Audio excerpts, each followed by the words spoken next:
2 slider should probably go up a little bit. Go ahead and talk. Go do mic check. Test. You kind of want to match his level with the level of my loud ass voice. 1, 2, 3. 1, 2, 3. I'm doing a test too. I'm going to do a test. You should angle your microphone properly. Everybody sounds good now. Sweet. Your microphone's like up and down. Oh yeah, What do you mean? good now here. You should point it at your mouth. Now put your lips around it. I'm not like that anymore, bro. I'm different. Since last episode? You're not like it anymore? Changed since last episode. This episode of Shoot the Shit podcast is brought to you by Law Tigers. If you or someone you know has been in a motorcycle accident, make sure you call 1-800-LAW-TIGERS and get the help you need today. If you're on Instagram, make sure you check out lawtigers.ie and follow Chris for all things going on in the community, fun rides, events, and everything else in between. We'll be with him soon doing some rides and having some fun, so make sure you come check us out. 1-800-LAW-TIGERS. You got a count in, or you just go for it? Or? Oh, we just go. We've already been recording. Oh, okay. Oh, shit. I just one of those, I don't like to do that weird, like, hello, everybody. My name is Steven. We're here with Austin. Hello, Austin. Oh, God. Dude, thanks for driving out. Austin drove out from Phoenix today to Southern California to do this. Heck yeah. Really appreciate it, man. Thank you for driving out. I did tell you that you'd be the first guest on the podcast. You lied. That was not a podcast. That wasn't? No. Okay. That was actually just a recap with the Team Moto Morini. Oh, okay. Heck Yeah. If Lorenzo wasn't on it, wasn't a podcast. Got it. Doesn't count. Doesn't count. Literally no joke. Now I know. Yeah. Only reason. Thank you. Yeah, for sure. I didn't lie. I just wanted you to know that. No, I wanted to do that recap with them because it was so fresh, and we've been working with Moto Morini. So that's one of the bikes down there. Yeah, it looks sharp. Yeah. They're fucking cool. They're like $7,000.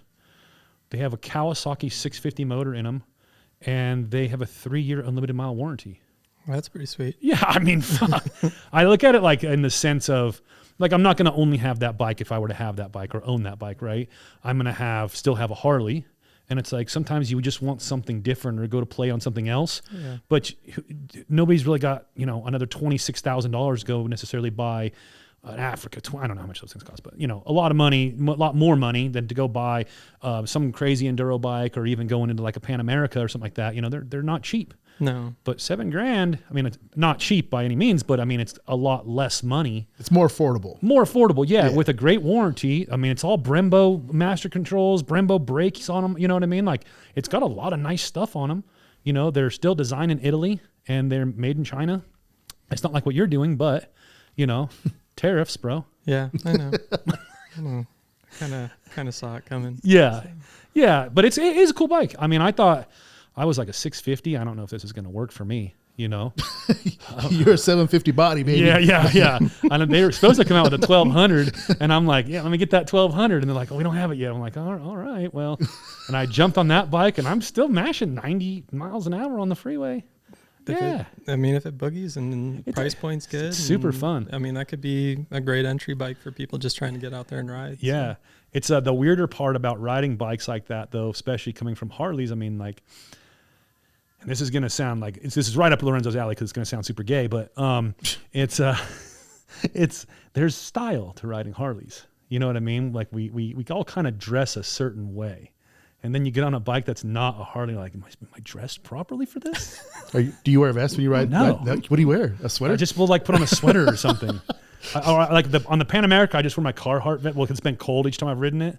So I just put my Carhartt vest on, But I'm like, I don't feel like I should wear my normal, like, riding leather, my Espinosa's vest on these bikes. That's weird. You wear your thong back, Jonas?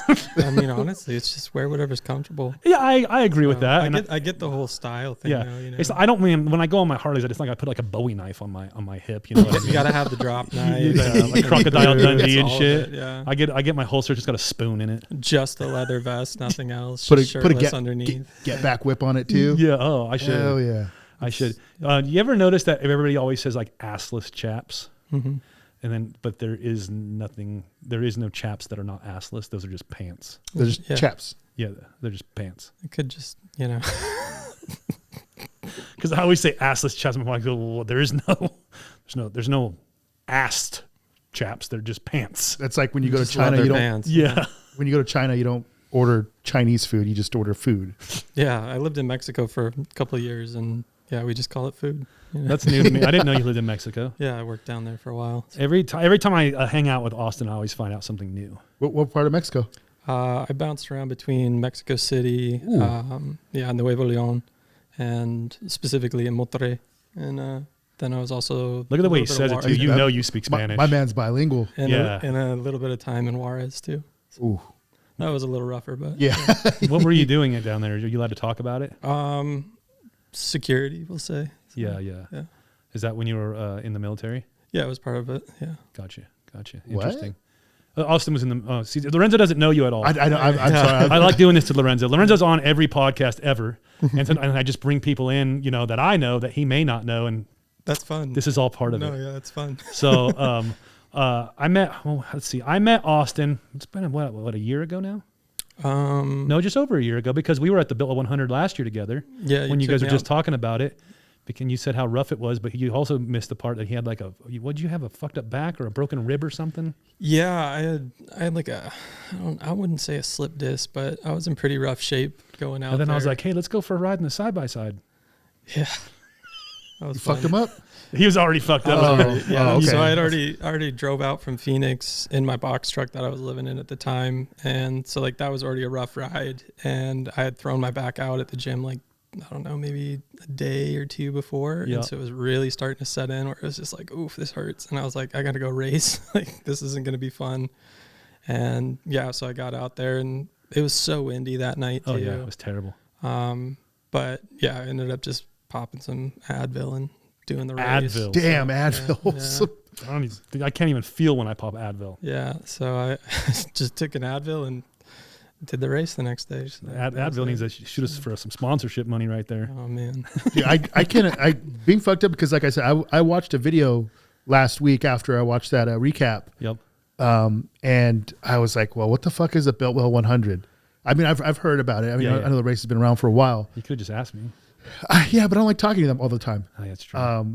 And I looked at it, and I was telling him, I was watching this guy. I wish I could remember his name on YouTube. It was like an hour-long video with the GoPro of him racing. Yep. And I'm assuming he was on a dirt bike. I don't remember getting a good look at the bike, but everybody else around him was in dirt bikes. I don't know if there's classes or whatever for types of bikes, but he was passing other people. They were like on fucking regular, like sit down scooter looking bikes and like just rough suspension bikes. Oh, yeah. And this guy's going through these, it seemed like never ending whoops at one point. That sounds about right. Yeah. And I'm watching these guys like in other bikes, just like I'm watching the back end start to wash out a little bit on these bikes. And this dude just dusting them, dude. It's gnarly. Like, people do it on pull start like Coleman bikes, dude. Yeah. I heard about that. There's probably your level. That's what you should do it on. He's going to say he's going to try to do it next year. I want to do it next year. I've never ridden a dirt bike before, but I want to try it. So, dude, for the dirt bike dyno that I raced last year, that was the first, that was the maiden voyage. I showed up, I'd finished that bike like 2 or 3 days before the race. I hadn't even had a chance to take it out. I showed up and then the race was the trial run. Dude, I don't know if I was the only person not following Austin, but I went and looked at his Instagram and I saw the bike and he was telling me about it. Yeah. That fucking bike had a Thunderheader on it, bro. Like, you probably were the only person ever to not follow. Probably. I don't know about that. Yeah, but we met because I saw him starting to do the All-American FXR, and I was like, that's a cool concept. I want to be involved. And I reached out, and that's how we became friends. Yeah. He came here to pick up some risers and brought me some banana bread, and that was it for me. Oh, a little food in your Yeah. His mom's homemade banana bread. He sent me the recipe and everything. I still have yet to make it, but it was delicious. I should have brought some. Oh, yeah. My bad. Oh, well, you did bring me a really cool picture, so I'll let you slide this time. I brought you some wall art for the new studio. Yeah. So. Yeah, no, but he's so his whole get down is that he built, I mean, it's almost done, right? It's getting close. Getting pretty close, yeah. An FXR completely made up of, do you need to take that? No, I'm going to look at it. I'm looking at the bike. You get, I want to see what you're talking about. Go for it. He built a bike, an FXR, completely made of all American components. Like to the point where he sourced where like bearings were coming from, like deep research, fucking, meticulous. Yeah. Deep dived all the research. That's hard because a lot of bearings come from China even too, huh? Like, no, a lot of bearings actually come from Japan and Germany. same thing. So Yeah, so Same, you that, know. like, that was a hard one to figure out. So it's like, okay, well now we have to take like the normal bearings that are used for, like, let's say a main drive bearing or something like Yeah. that. Now I have to communicate those sizes that I need specifically to then be made here in the United States. Yeah. And then Because that's the kind of like Apply the hard part, that, right? You may be just thinking like wheel bearings. Look how many bearings are inside your motor. That's true. Yeah. So I mean, he not only was looking at like not every little thing he bought, but he would look at companies like a full entire motor, and he would find the actual parts component list from all the pieces in those things, and deep dive in that sense too. So it's a little bit more than being like, oh, I bought an all balls wheel bearing instead of a Drag Specialties wheel bearing. You know what I mean? And honestly, you're probably better off with the Drag Specialty one being made in America than the all balls. Oh wow. So I thought all the all ball stuff was made in America. not anymore. Oh, that's a bummer. So it's you know, there's a lot of parts that you would think like, oh, they're an American company, they probably make it here. Yeah. And then you get it and you realize they're not. And then you buy from another company that's not based in the United States and they are making their stuff here. And Oh, it's that's just like weird. it's such The a old switcheroo. it's such Yeah. a backwards like manufacturing world right now. So like that's why it's taken, well, we're at what, month 21 now or something into the project. Yep. And like that's the reason why the bike's not done, is because it's like bearings, gaskets, tires I just gave up on, because like Yeah, it's impossible. we can go down that rabbit hole of like the fact that the rubber tree does not grow in quantities in the United States because Yeah. of our climate, or North America specifically, to be able to produce enough rubber, natural rubber, to then be added to the synthetic rubber, which is then made into the tires. Wow. So that's what I'm saying. Yeah. He's gonna say stuff I don't even know. What he's Dude, talking about. I I'm- didn't even know there was a tree that was a rubber tree. Dude, this Yeah. bike is So- one of the cleanest FXRs Oh, it's super rad. that I've seen. It's super rad. gnarly. It's funny that you say that though, because a minute ago we actually have a negative review because a guy ordered a part that was unavailable, and I cross-referenced another part, and in Drag Specialty said that was made in USA. So I told him, oh, this is available. It's a made in USA part. You know what I mean? And maybe it was like $5 more expensive, but you know, usually I'll just be like, oh, don't worry, you know, we'll just get it sent. And he left us a bad review because actually when it got there, it wasn't made in USA. Yeah, so that's why. And it wasn't my fault because it said it in the catalog. And that's, well, I mean, I just bought a plane ticket to go to Michigan to pick up my transmission cover Oh wow. from Baker From themselves. Baker. Yeah. Because From my man I'm- Scott. Yeah, Yep. Scott and Scott. Michelle. Shout out Scott and Michelle. Love you guys. you guys are awesome. Yep. And so like I take hand delivery of every single part Yep. on this bike to assure not only myself, like just so I can sleep at night, that my Yeah. integrity is intact, that like this is exactly what I said it is, but to ensure that what I'm being given is accurate as well. Yeah. You should have. When are you going? I already went. Oh, Yeah. I thought you. I was gonna say you should have went when we go to the races out there next month. I'll probably be out there. We'll see. Oh, okay. Is that where you're headed? It seems like it. Yeah. Yeah. Yeah, because you want to talk about that? No, No? not yet. Okay. I don't know. We got some secret stuff we can't talk about. Not secret stuff. Just things in the works. I got a lot of plates spinning at the same time. So Yeah. I'm just trying to focus on getting. That seems to be like the like your MO the whole time I've known you. I got a million things going on. Yeah, all there's at always a once. lot of plates spinning in your world. Yeah, I got 6 manufacturing that's starting up and going through the growing pains of that and sourcing not only material in the United States, but sourcing like machinists that actually want to work on these kinds of projects. Yep, And yep. that's been very difficult. Yep. So I have some people, I know. and not me I by any means. I know. I was going to talk to you a little bit later Oh, about okay. that. I got a guy that will probably be right up your alley. Okay. Yeah, he's in Utah. Perfect. Yeah. Big shop, Perfect. 5-axis capabilities. That's exactly what I need. Yeah. Awesome. Just did some work for me, real easy to deal with. I've known him forever. Okay. So Sweet. yeah. I'll let you know. We'll talk about that after. Yeah, I got 6 manufacturing. I got the All American FXR, which takes a lot of time, and Yep. that's research and travel and money and money. Well, that's been the craziest part too. Like, I mean, you kind of touched on it, but that's, again, when I first met you, I said, hey, I'd like to give you some parts for your bike, and you said, I don't want you to give me parts for your bike. I will buy parts from you. Yeah. That was also the bigger thing about this whole situation. He wouldn't even accept parts for free that people wanted to donate to him for his bike. He wanted to come and pay for them in person was his big deal, like he just said. So, you know, not knowing the guy at all, he's like, I want to come get it, and I want to see, like, you know.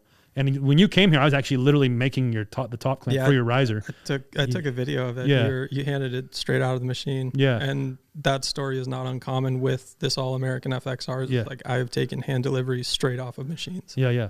And then I was like, well, you can just have it. He's like, no, I have to pay for it somehow. And then I was like, well, don't tell me that. So I gave him some banana bread and slid him some cash. So. Yeah, banana bread, some cash, and I was good to go. Yeah, Don't feed the gorillas, bro. Yeah, man, they keep coming back now. I'm a cheap date. You're an ugly date, but yeah, we appreciate both. That was part of it. Is like, I wanted to. The whole, it's kind of evolved. The project has evolved into more of a message than it is just a bike, right? Yeah. It's like it's about American manufacturing, and it's about like supporting your neighbors and, you know, taking pride in the products that these people are building and creating here in the United States. And like, it's awesome to see that there's still a good amount of people wanting to manufacture in the United States. It's not the easiest thing in the world to do. It's not the cheapest thing in the world to do. And you're not going to be able to put out the cheapest product for everybody to purchase. But if on the consumer end, they care about, you know, American manufacturing, and they care about their neighbors, Yep. you know, and supporting small businesses and stuff like that, then yeah, you should be focused on like, okay, when I am available or able to, if I have the monetary means to do so, why wouldn't I want to support small business? Why wouldn't I want to support American manufacturing? Yep.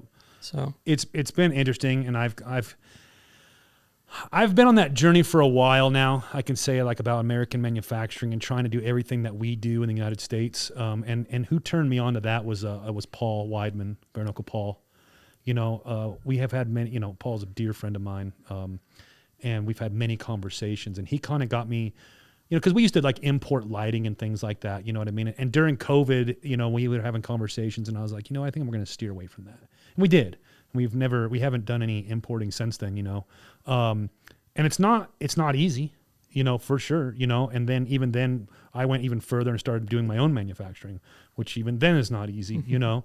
But it's interesting to see, I guess, like the keyboard warriors or just the Debbie Downers on the internet and this tough guy industry that we're in. Like, you know, I see when you like make posts and people be like, what about the tires? You know, like this like dumb fucking comment. I know you're not bothered by them because I know what kind of person you are, but it's just like, it's just like, what the fuck, man?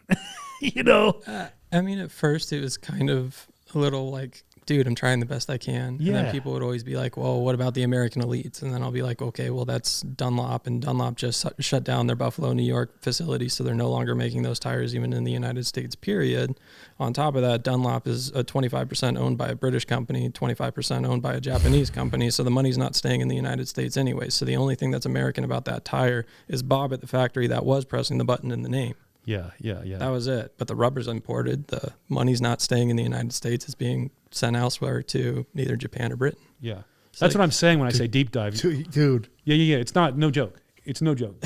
Dude, that's a promised rabbit me, hole. He's promised me one day he'll let me just see all the tires. information. That's just tires, yeah. I'm still waiting for the day, but he's I promised brought my me. laptop. Oh, I just want my own copy though.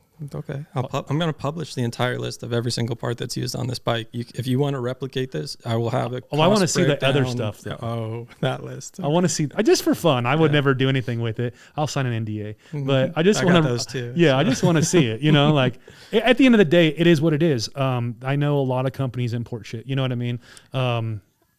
Unfortunately, as you've seen, it can be done, but it's a lot of companies. I mean, it's the profit margin. It's these things. You know, it's not easy to manufacture in the United States. It isn't. It's not. And it should be easier. Like, I have an MBA, so I understand the business side of things very well. And I understand that it's not always the most cost-effective thing to do. Yep. I totally get that. And to stay alive, especially when you look at like the history of like where American manufacturing steered towards importing, right? And it was kind of the beginning of the slow death to American manufacturing, which is, I feel like, is becoming, I think there's a rebirth coming in it right now. But I mean, you go all the way back to the 80s when politicians signed steel import bills into place, and you look at the fall of like Kaiser Steel back in the day, Yep. and then you fast forward a little bit. Now we see a bunch of imported like Chinese steel coming in the 80s and 90s and into the 2000s.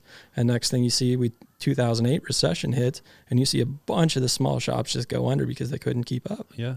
And so just even in the motorcycle space, which is a smaller subsection of tiny, American manufacturing, you start looking at that and the way that the '08 kind of hit them harder, and then materials and everything. You could just follow it and follow it and follow it. And it's just like, it's a never ending rabbit hole of being steered to importing. And I understand it from a financial and business point of view.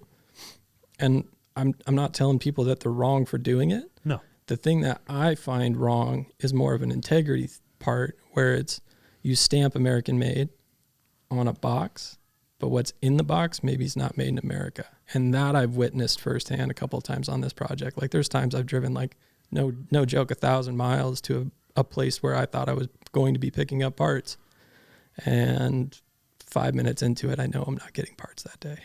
Wow. Just from the conversation you started having? Just from the conversation, just from 5 seconds into seeing what facility they're working with. Just a warehouse. I ask questions and the answer changes 5 times in the 5 minutes I'm there. And that's dirty. That's one of those like, all right, cool. That's the list like, I want to see. Yeah. And so those are ones that Again, just for fun. I just add to I'm probably not going to work with them again, but not for the reasons you think. Yeah. Right. It's not that I'm not going to use their parts because I don't like their product. Yeah. They might have a product that I really, really like. Yeah. I'm not going to work with them anymore because of the integrity aspect of it. Well, 100%. I mean, because you just lied to me. Yeah, you can't. I mean, and then do we have a line that's in play somewhere in manufacturing? Just like a rule or anything that says like, this percentage of the product has to be either made/assembled in the United States to put a stamp on the box. Because we don't, right? There's nothing there. I think it's open to interpretation in a lot of ways. And so like that definitely makes it a little bit harder to find like a true line in the sand when it comes to something like that.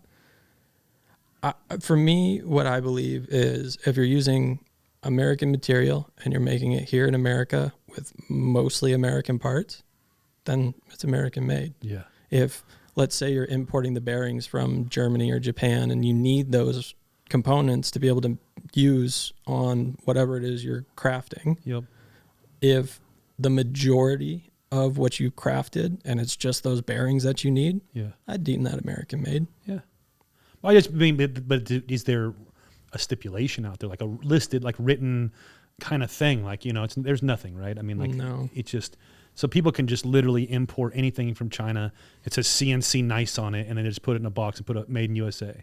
If they really wanted to. Yeah. If you can sleep at night with your integrity being that compromised, I mean, I couldn't, but money will make people do weird shit like that with no thoughts about it. Oh, 100%. I mean, there's quite a few people. I mean, there's companies that I know for a fact that just white label things that they've imported. Yeah. Slap their stickers on it. It says made in America. I know it. I know a ton of that white label stuff like that, just import. I mean, there's 10 companies out there that sell the same exact foot peg. It's easy to tell though, it's easy to tell because it's all the same cookie cutter looking things. Yep. And then there's like the guys that import a bunch of stuff, anodize it or powder coat it a different color and then brand it that it was made in the USA. And it's just like, no, you recolored it in the USA, but it's not. Was that component actually made here? No. Yeah. But that's, again, that comes down to a level of integrity that 100%. Person has. And if that's what they want to roll with and say, hey, this is American made to them, I guess you put that stamp on there and it's up to your customers to differentiate between, the real ones and the fake ones, I guess. But. Yeah. It's I mean, this is not, there's a big portion of this industry that like integrity is important, but it's also, in like my opinion, a degenerate industry. That's why we're all kind of here too. And so there's a big portion of this industry that doesn't give a shit about integrity. I mean, I've witnessed it a ton. I don't know about you. Being not new to motorcycles, been riding since I was 6, but new to, let's say, the industry. I like to call it the community. Yep. I don't like to call it the industry so much. It feels too lifeless, soulless, kind of. Give it another year. Yeah, we'll see. We'll see, man. Like it's a machine. I like to think that what I'm trying to do, especially with like Six and stuff, is like I'm not trying to get rich off of this. Like I had a friend, Brian, tell me that like you're not going to get rich in this industry, and I'm like, cool. I don't want to get rich in this industry. I want to bring cool things to the community.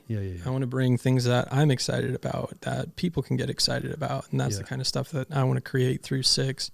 But also pushing it in the same aspect of like, let's get some new ideas out there. Let's get some new energies. Let's get some new designs. Let's get some stuff like that. So I'll show you some of them later. But definitely. So have you seen his stuff on Six? You're completely out of the loop, dude. Where have you been, dude? Raising a 3-year-old, I guess. Oh, that's stupid. Drop that kid off at the fire station. Oh boy, we got things to do, bro. Dude, I'm way behind. That's it's the best marketing I've ever seen in the Harley industry for sure. Yeah, it's my favorite. He knows that though. It's fun. Thanks. I appreciate it. It's give Lorenzo the rundown on Six. Yeah, so Six MFG, Six Manufacturing is pretty much my art project, focused around bringing motorcycle parts to the motorcycle space.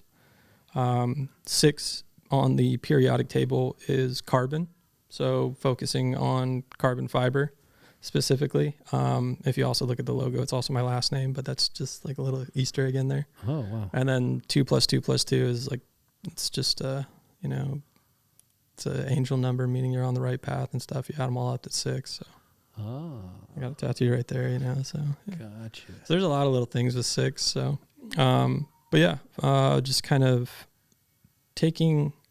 I guess the best way to describe how I approach it is if Indian Larry was born in my age bracket, the same time I was, what kind of bikes would he be into? What kind of design would he be into? And I think it's that utilitarian, minimalistic kind of aggressive style. And that's why, of course, like I picked the Oni, the Japanese kind of styling to it, just to give it like that aggressive samurai kind of feel. And it's fun. If you really look at it, the Oni, specifically why I chose Oni comes from both Japanese and Chinese culture. Yep. And so I'm doing everything made in America with American materials, American machines, everything like that. So like, that's why I said I was having a little bit of issues finding some people to work with, just because I don't have machines myself right now. Yep. That's a question that I just brought up. So does your manufacturer have to use machines that were made in the United States? I would prefer for them to. Yeah. Oh yeah. Interesting. I would prefer that. I never thought about that part. Yeah. So I would prefer that they do. I understand that there's sometimes it's what they have. Yep. And if that's what they have and that's the tools that they use, and they're still getting American material like 6061 T6, like if they're getting that still based in the United States and that money stays in the United States by giving it to them, then I feel like that's a win. So yeah. That's some hard lines, dude. That's Yeah, that's I respect that. That's gnarly. That's cool. He did a very cool release. What was it? Probably over a month ago now. A little bit, yeah. Yeah, he did a little more than that, yeah. So it was like 2 shirts, a hat, a coin, like a founding member coin, and these things. How many did you release? You only released like 100, right? Yeah, I released 100, and they sold out in 4 days. 4 days. So, but every component in there is made in the USA too. Oh, that's cool. Yeah. I got one. You didn't. That's cool. Yeah. So yeah, it included a bunch of stuff. So. It is cool. I'll wait till you go to sleep, full. You come up short real quick. Yeah, like even to include, like when I said all American, like everything in there was going to be American made. Like that was the packaging. Even like the cardboard boxes I shipped in were American made. What has been like the biggest hurdle in doing that kind of stuff? I think the biggest thing, because I was working on those carbon fiber levers, that turned into issues with producing a mold that wasn't going to cause me to have exaggerated prices on selling the levers, right? Mm-hmm. So I wanted levers that were comparable to that of things that are already on the market, but adding the 6 flare to it. Now creating the molds that I would need to do it and the tooling required to do that was like the effective cost of it was going to be way higher than I wanted to go, meaning that the price of the levers was going to be exaggerated, and I just didn't want to do that because I want to bring products that are affordable to people, still made in the United States, things that I can stand behind and be really proud of.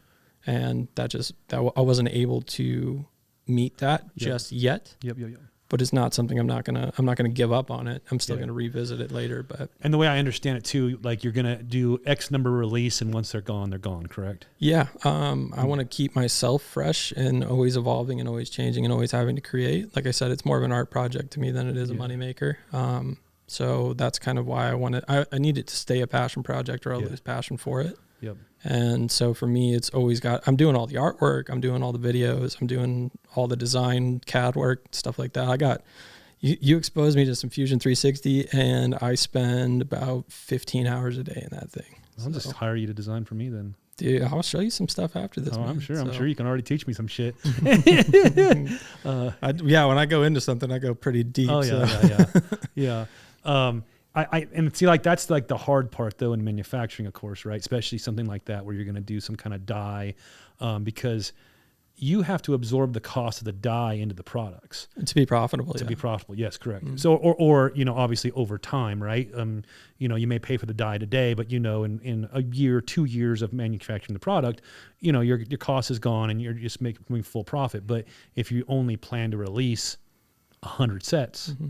So now for sure it has to absorb it. So then you think about it, right? Let's say the die cost me $10,000 to get made. Exactly. Right? And I sell 100 sets. Well, $100 out of that, each set is now a part of the die. And so you can't, it's not like you can sell a set of levers for $500-$600. That'd be ridiculous. I mean, you can, but I mean, you can't, I guess you would hope, but how can you expect to sell out? And that's kind of the other thing is like every single drop is a risk. Yep. Because when I drop a product or I say, hey, I have this product ready, it's no shit on the shelves ready to go. Like it's not, you're not waiting for it. You're not seeing if you're going to get some crow funding. You're not going to have 8 weeks of manufacturing time. It's live. You either got it or you didn't before it sold out, and it ships tomorrow. Yeah. And that's how I'm running it. I'm not doing, I don't want lead times. I don't want any of that. Yeah. So I want it. You ordered it because you were excited about it. Let's get it to you as fast as possible. Let's let's keep you excited. That's a big thing in the community. I notice where people,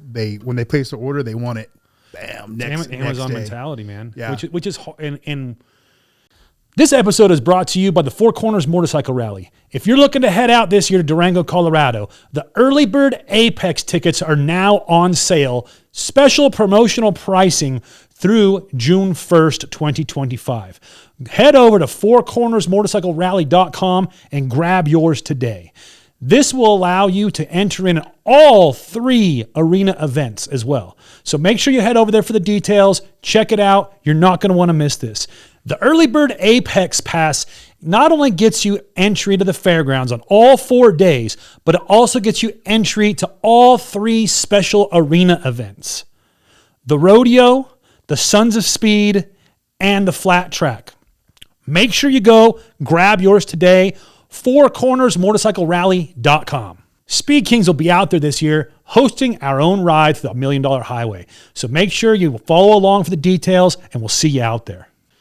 That's been a big hurdle in the Harley industry specifically. I mean, I don't know about other industries, so I'm just only going to speak for the Harley industry, but it has been a big hurdle because a lot of this stuff, like, people don't quite realize that all these small shops don't have capital like that. You know what I mean? In the reality of things. And so it's almost testing the market sometimes. Like, I try not to do like pre-sale stuff like that or like I'll do pre-sale stuff when I'm already in the middle of manufacturing. It's already at the coder.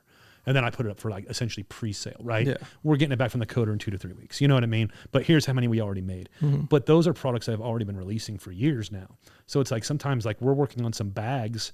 I don't know if you saw that post, but like years ago, Jacob Connard, he used to make these bags for the Pelican bags, the bag rails. A couple of years ago, I think 2022, he didn't want to make them anymore. And I caught wind of that, and I hit him up, and I bought the design from him. And I told him, though, but under the rules, I guess you'd say, that I'll call him still the Connard bag rail system. Nice. Also Jacob's a friend, right? And so I bought the design from him, and I've been sitting on it for time, just trying to get some other things going. And finally, I'm getting ready to do it. And I sent everything over to FXR Division to manufacture for me. So it's going to be keeping it all within the industry, which I thought it was going to be fun. Yeah. It went from Jacob to me, and now FXR Division is going to make them in Arizona. You know what I mean? It's just kind of like this fun thing, like all the money staying within our community. Yeah. Right? But it's like I don't know how to gauge necessarily how many to make, and I'm not sitting on a bunch of capital right now because the industry sucks. Money's not moving like it was, so I'm like, I think I will open those up for some kind of like, once we have our manufacturing costs down and we're ready to move into manufacturing, I'm going to probably open those up to like a pre-sale type thing, but also they're not going to take very long to make. Yeah. And, I understand that approach to things too, right? Is it's like, I don't have a whole bunch of capital that I'm just throwing at things, and if I fail, I fail gloriously, That's I tell everybody about like why I made the decision to do what I did, and like when I sold my house, sold everything I owned, my 72 Nova, sold the bikes that I had, sold everything, and lived in that box truck. It's just like everybody's like, oh, it must be nice. It's like, yeah, I gave up everything for the possibility of failing. Like for the possibility that all of this goes to shit and I screw up and now I'm homeless, jobless, broke, I know that life. And, I live that life on a daily. To me, I got the grit to weather the storm a little bit more, I think, than a lot of folks would be willing to It's not for risk. everybody. Oh, it's definitely not. There's again, the industry hasn't been doing that great the last over a year now, and we had to go through some other shit last year that put us in a bad spot anyways. So, I've been riding that train for a little while now, I think economically the entire United States has been in a hard spot, not to get political because I would rather not, but, Lorenzo will always get political. Shut the fuck. I already dissed on his team already, man. So, the Padres? Yeah. I don't even follow sports, and I was just like, aren't they having a rough year? So like I was already giving them some grief. I don't even know it's baseball. That's all I know. If you wear a jersey, you got to be ready for smoke left and right, bro. And I was like, here we go. Is that it? Is are they bad? No, they're actually the best team in baseball right now. Are you just saying that because you have it on? No, bitch, it's for real. See, I thought the Kings are the best. See, I'm out of the loop. I don't follow sports, man. I got a million other things going on in my head. Like I said, a lot of spinning plates. But no, I think economically we're starting to see a little bit of a recover. I think even at like Mama Tried, Paul was talking to me. Love Paul. And we were talking about it, and he was just like, it's cool to see people spending money this year because the year before nobody was spending any money. Yeah. Like everybody still had products sitting on their tables when they were leaving. This year it was a little bit different, than a lot of people were leaving with like pretty empty bins. So. Good. That is good. We went to Born Free, Texas last year, and we did like $300 all weekend. Doesn't even pay for the gas. Oh, not even close. Doesn't even pay for one tank. No. Yeah. It was it was rough. It's just the way it is.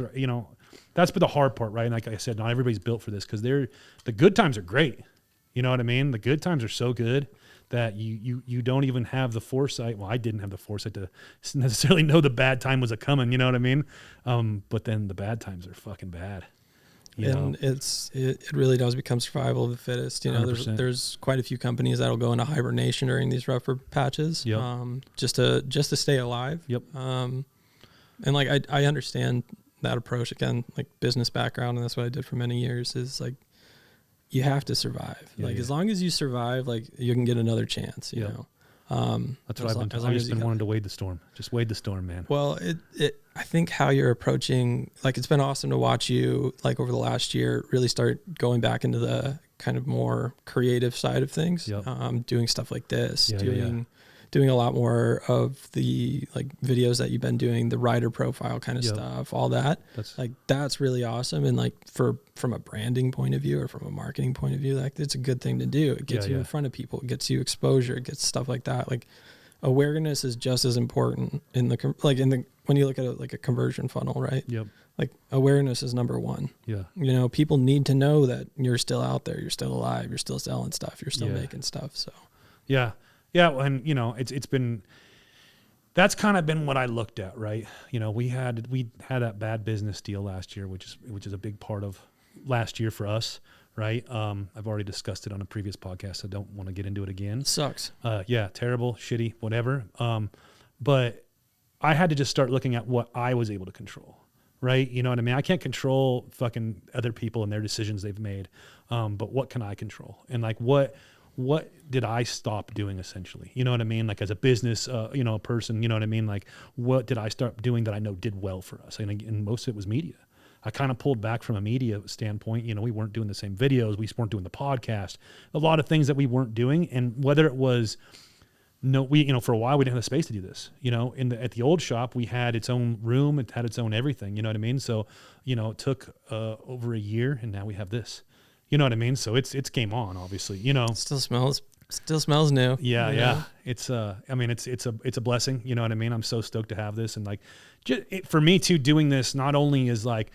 There's a portion of it that's like, brand awareness, like you said. You know what I mean? Like but for me, I just have fun. You know, it's the creative part. Yeah. You know, I like to create. I've been like this my whole life. You know, from drawing, tattooing, CAD design, machining, like all that stuff. It's all building bikes. It's creating. Mm. You know, so it's like it serves that purpose for me to like be able to create and do cool shit. And that's why I said I'm stoked to see you moving back into like the creative side of things. Yeah, yeah. Like, it's fun. I know business you is hurting, we've had many conversations about just, it is the industry part of the community. Yep. Where the business part of it lies, not in the community part where the creative and fun and riding and putting bikes together kind of side of it resides, in the industry focused side of it, of like manufacturing and building and selling and all that, like, that part of it will kick you in the nuts. Oh yeah. And I'm already feeling it. I'm a little bit more chill about most things though, I guess. Like I'm not sweating it because it's like that's not my bread and butter. Like that's not what's keeping the lights on for me. Yeah. If it does eventually, awesome, sweet, cool. But I would rather release dope stuff and be able to keep creating, like you were saying. Like that's one of my favorite things about bikes. That's why, for the M8 FXR that I'm working on as well. Like that one, a little bit more lenient on the where parts are manufactured. Yeah. But I'm doing a lot of that myself as well. So like, I'm going to make my own fenders. I'm going to make my own this and that. And like, I'm going to make my own parts for it. Yeah. Because I want to keep doing that creative stuff and creating new things for me, even if Joe Bob, in 1997 made this thing in his garage. And I don't know who he is, but he was the first one that made something similar to it. Like there's a lot of inspiration to be pulled from all over the place. And like, everybody's going to say like, oh, well, so-and-so did it first or so-and-so did it. That like, it's like, okay, well, I don't know who they are. So like, I've never had exposure to them, but I'm still going to do this. Yeah. Like, and going back kind of, I just don't let the comments and stuff bug me too much. Comments are weird sometimes. It's funny you said that, like what can I control, and I go back to the stoic mindset all the time. I even got meditations in the car in my journal because I don't go anywhere without those. Yeah. And it's like meditations opens up with Marcus Aurelius talking about like you will go out into the world and there will be wicked and evil and disgusting people and yada yada yada, and just like pretty much comes down to like, and then you just keep living. It's just like the only things you can control, the only things you have true ownership over is your words, your thoughts, and your actions. Everything else is just borrowed. Yeah. My time with you is borrowed. My friendship with you is borrowed. And in a sad, realistic way. 100%. It's just like one day I will have to return all of it. Yeah. Even my own vessel that I get to exist in. Yeah. Where do you think you go after that? I don't know. Hopefully somewhere cool. What's your thoughts though? What are my thoughts exactly? Yeah. Oh man, bro. I was wondering what we were gonna. I was on the drive up. I was wondering what we were gonna talk about. You never know what we're gonna talk about. I know. Yeah, that's kind of fun. Dude, I want to know what he's gonna say. Oh yeah. I think, for me personally, what I hope happens is that I am. I join whatever collective that is uniquely bound to humans, that uniquely connects us all. Like the reason why we all have the same kind of like quirks and how we can feel the energies and everything else. And like scientifically, it's been shown that like weight literally leaves the body in the moment someone dies. I didn't know that. Yeah, you can look that up. This is crazy. I think it was Stanford University trippy. did a study on it, and it was like when the human body dies, there's actually weight displacement. Oh, wow. Yeah. So like something left, whether that's the like literal electric energy in the body being displaced and going elsewhere, or the air finally like escaping completely, but it still wouldn't, but that you can get to biology on that. But Yeah. like there's something unique about humans and just living creatures. And shoot, dude, I mean, I'm going to sound like a hippie all of a sudden. Let's dude. do it. Like Let's go. You can go out and like touch a tree and feel its energy in a way, you know? Yeah. Like there is a way that we're all connected that is unexplainable. You can call it God, you can call it whatever you want, whatever, fill in the blank. Yep. All knowing, all powerful being, creator, whatever. You can say that you become one again with whatever that energy is. So that's kind of where my mind goes, is I hope that, you know, when my time does come to an end, whenever that is, I get to rejoin this mass collective energy and just be in peace with it. So That's an answer. Yeah. That's an answer, a good bro. one. It's a good one. That's an answer. maybe for some people that looks like the Christian heaven, you know, maybe Yeah. for others that's getting to come back and your energy gets to live again through something else, you know? That's some ancestor shit right there, bro. Yeah. Like, So You said something. maybe you're sitting at the table with the All-Father, you know, Yeah, drinking yeah. mead and fighting every day. And like, Oh, that's your Valhalla, you know, it's Right. like, we can go down this rabbit hole of all these things. It is interesting, you know, like something you said too, like when you touch a tree and you like connect to that energy. I was at, oh man, what's the name of that? What's that name of that Independence Rock? That's where I was at. Okay. You know, the rock from the Oregon Trail. Mm. You know, the Oregon Trail, you know, The game? it used to be a video game, Oh, but it's a man. real life story. Yeah. So, That really happened. That's how we got to California. Yeah. Dysentery is a real thing. I was there last year, the year before last. Never been there before. It was the first time I was there. And for one, my wife's got a weird thing about rocks. Like she really likes rocks. I know a lot of people that got weird rock Yeah, things. she carries rocks. Her purse, she's got a backpack purse. It must weigh 50 pounds because she has like rocks inside. I'm like, you gotta fucking take some of these rocks out of this thing, you know. But she just likes rocks. She has rocks everywhere, all over the house, you know. And so, you know, she was with me. I thought it was gonna be really cool to go to that rock. It's a truck stop. Or like a rest stop. It's a rest stop, and it's like a national monument now, you know.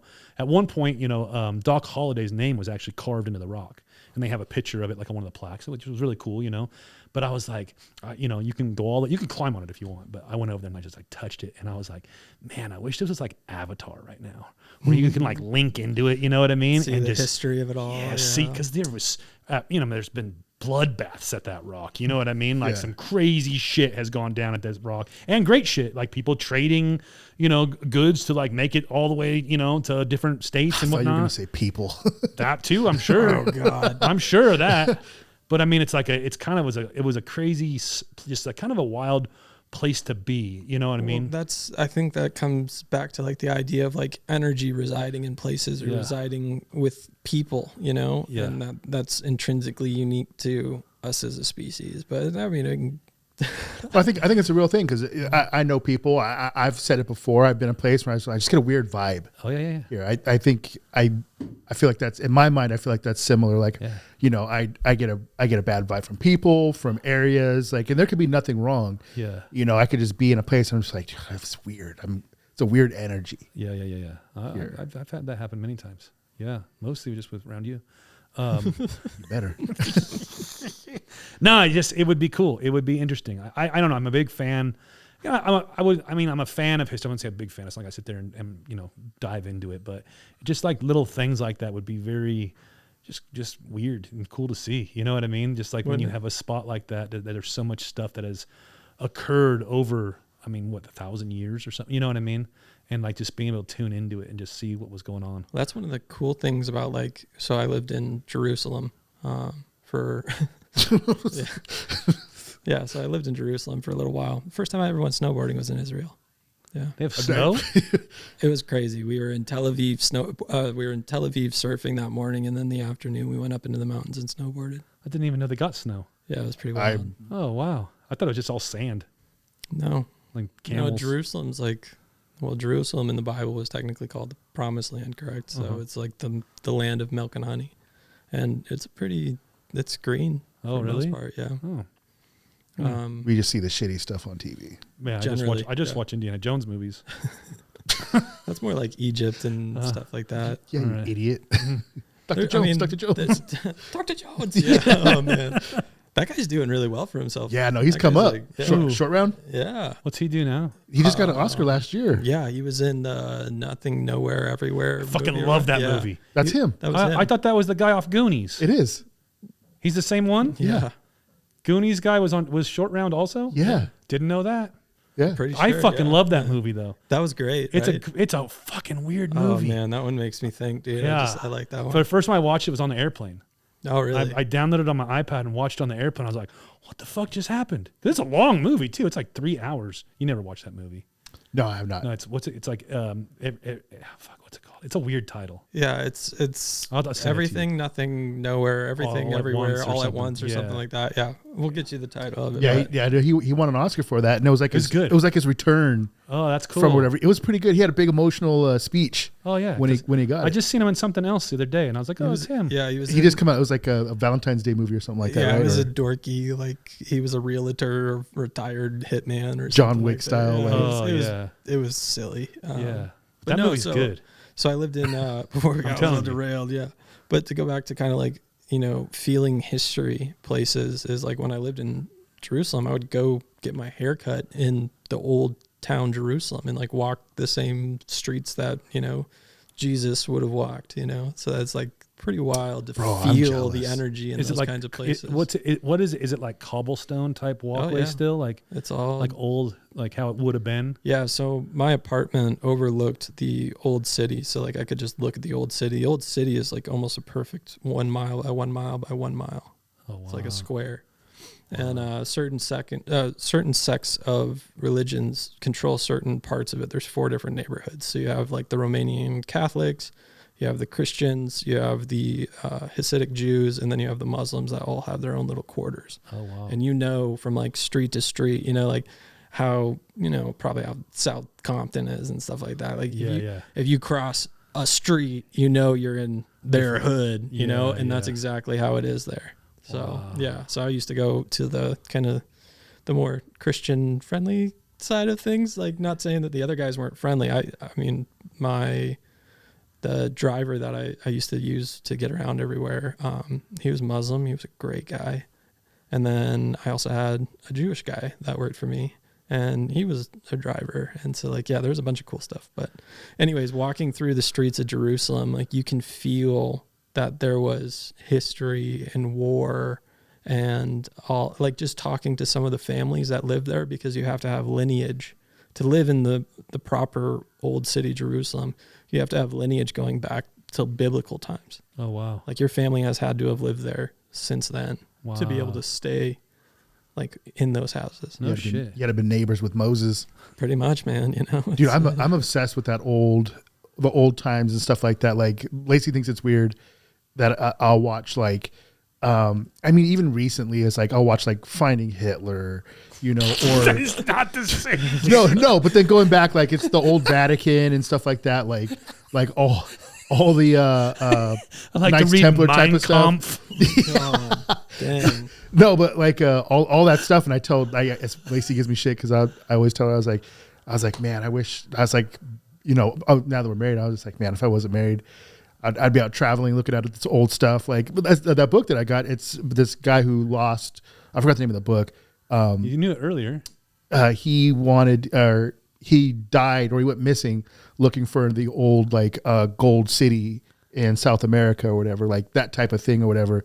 I was like, bro, I could be out there in El Dorado or whatever. Yes. I think they made a movie about that with Matthew McConaughey. Yeah, there was some I think it's Sahara, isn't it? Or no. oh, There was definitely a cartoon version. So Oh, there but you go. I always the say road like, to El Dorado. Yeah. Oh yeah, there you go. oh yeah, that's what it is. Yeah. But I always say like, oh, I'd be out there doing that. She's like, you weren't doing that shit before you were yeah, married. that's what I was gonna say. I was like, I know, but I say that now. I have an excuse. Like, but no, I love that. Woman, old you're time holding shit. me down. Yeah, these goddamn kids. Yeah, all these damn sucking kids. the life out of me. And I think it's, going back to like that collective feeling. That's like why motorcycles are so awesome, is because you feel like you're one with the surroundings. You're one with the road, you know, and going back to another spinning plate I have is like the book I'm about to publish. And I didn't know about the book. Or is it the book about the American Made FXR? No, this is more of a book about philosophy and the ideology, that how the similarities between motorcycle trips and life lessons that can be applicable to anything. And I've kind of joined those two together. So when do you sleep? I don't. That makes I 100% believe him, dude. Yeah, that makes more sense. Yeah, I went to sleep at like 3:45, and then I was up at 7 to drive out here. Wow, it's not enough sleep. Yeah, whatever. Yeah, see, he sleeps less than I do. And I was doing CAD stuff all day yesterday. I was at FXR That's Division an yesterday. addiction, I was isn't at it? SMT yesterday. And I saw that. Where else was I? Oh, at TJ's house, TJ Cycle Shop. Well, I should give you. I was supposed to ship something to FXR Division. I should just give it to you. Just give it to me. I'll take it. Yeah. Fuck yeah. Yeah, I'll drop it off. Yeah. Don't mind. Yeah. No, I don't do much sleeping. I got a lot of, I got my book for 6 is filled with probably over 200 and something designs. Like I have things that I need to create, and they're stuck in my head. And if I don't get them out, then I go crazy. So what's been your, cause before we talked, you had never done CAD before, right? Yeah, I was super unfamiliar with it. So I told you, I said, go to Fusion. Where have you learned to use it? Are you just doing the Fusion courses or YouTube or? YouTube University, and then a crap ton of hours breaking things. Yeah. Because Fusion has its own like classes, right? That if you do that, you can get actually certified via Fusion. Yeah, I tried to do some of their courses. They were a little too dry for me. Gotcha. I haven't touched them yet. I tried to do the, I think it was 30 days till Fusion kind of thing, and you can like learn on YouTube and just follow along with the guy, but he was a little too slow for me. Gotcha. I even watched the videos at like 1.5 speed, and they were still a little too slow for me. Yeah, you get used to it after a while, but I digest most of my YouTube that way just because I needed to move faster because my brain's already moving already fast. So, do you take like supplements? No, I'm sober. I drink water, I drink coffee, and no like Alpha Brain or like mushroom stuff? No. Lion's Mane? Nope. I don't drink, I don't smoke, I don't pop pills, I don't do none of it. Just Advil if you need Advil it. For borderline not being able to walk. Dude. Yeah, you were in rough shape. That was hurting to breathe. So, and I still wasn't going to be a wussy and not freaking race. I put that bike together and I came out there to race. So I was going to race, damn it. So yeah, I popped the one Advil and then. One Advil, not even 4. Yeah, I popped my one Advil and then did it. Yeah. So 200 milligrams. Yeah, a little 200 milli. Just enough to take the edge off, and I did that all on mids controls too. Oh yeah. Didn't you break your mid control off or something? Part of it, yeah. So it was like, it was pretty rough. Yeah. But, how many laps did you end up doing? I got one solid one in. Yeah. And after that, I was just like, for the sake of having to now drive another 6 hours home the next day, I was just like, we're gonna be good right here. So I came out. My whole goal was just to show up and participate. Like that was the goal for that, was put a bike together. That's still 25 miles. It's not nothing to bat an eye at. 25 miles of a pretty fucking rough terrain on a 600 and something pound dyno. So not just like I can't imagine, dude. Yeah, I was putting a Sportster together for this year. Just I ran out of time to get that done, to be out at the built well. I had my ticket and everything. I was super super pumped and looking forward to it. It was just time. I got again too many things going on at the same time, and just trying to juggle and keep what I'm trying to accomplish moving forward. And the built well this year just happened to be one of the casualties of trying to pursue dreams. So. Yeah. When what were you doing that put you out in Jerusalem to live there? I was working. Oh, still same stuff? Sort of, yeah. Yeah. You're not allowed to talk about any of that stuff? I was... Or is that just something you're not interested in talking about? A bit of both. Gotcha. All right. Well, fuck you then. I'm going to make up my own story. Yeah. I'm going to do my own episode after this. Dude, I can't wait to get home. So I talked to the CIA assassin. I showed you one challenge coin. There's the other one. Oh, I've never seen that one. Ooh. You don't get to see it. Oh. Oh, I really don't. This is bullshit. I'll show you after. Well, good episode. See you guys fucking later. There you go. No, yeah. So I worked. Yeah, I was in the Marine Corps for 8 years. So got good education on the world, good education on life. Yeah. A special set of skills. More or less. Doing some Liam Neeson shit. learned a lot about people. Yeah. Saw the best, saw the worst in humanity. Still hopeful that, humans will be intrinsically good at the end of the day. Yeah. So. What made you take that path? Oh man. Yeah, that was kind of, the Marine Corps specifically was more of that was the recruiter available at the time. So long story short, was going to art school. We got time. Yeah. Long story short, was going to art school. Ended up making some choices to go a different direction for family and to kind of help in some of those regards. And choices were made. I ended up becoming a welder, and I was a welder for just over a year. I graduated high school early. And so I was welding, and then I was coming up on my 18th birthday, and I was like, all right, I got to do something for me. I had given up my full ride scholarship to the Art Institute of Phoenix, and I was just like, all right, well, now I got to go do something else or find something else. And I needed to get out of the valley. I felt like I needed to go do something for me. And I remember seeing a photo of a 0311, an infantryman. He was like shielding this small Afghani family behind him, and I was just like, that's pretty noble.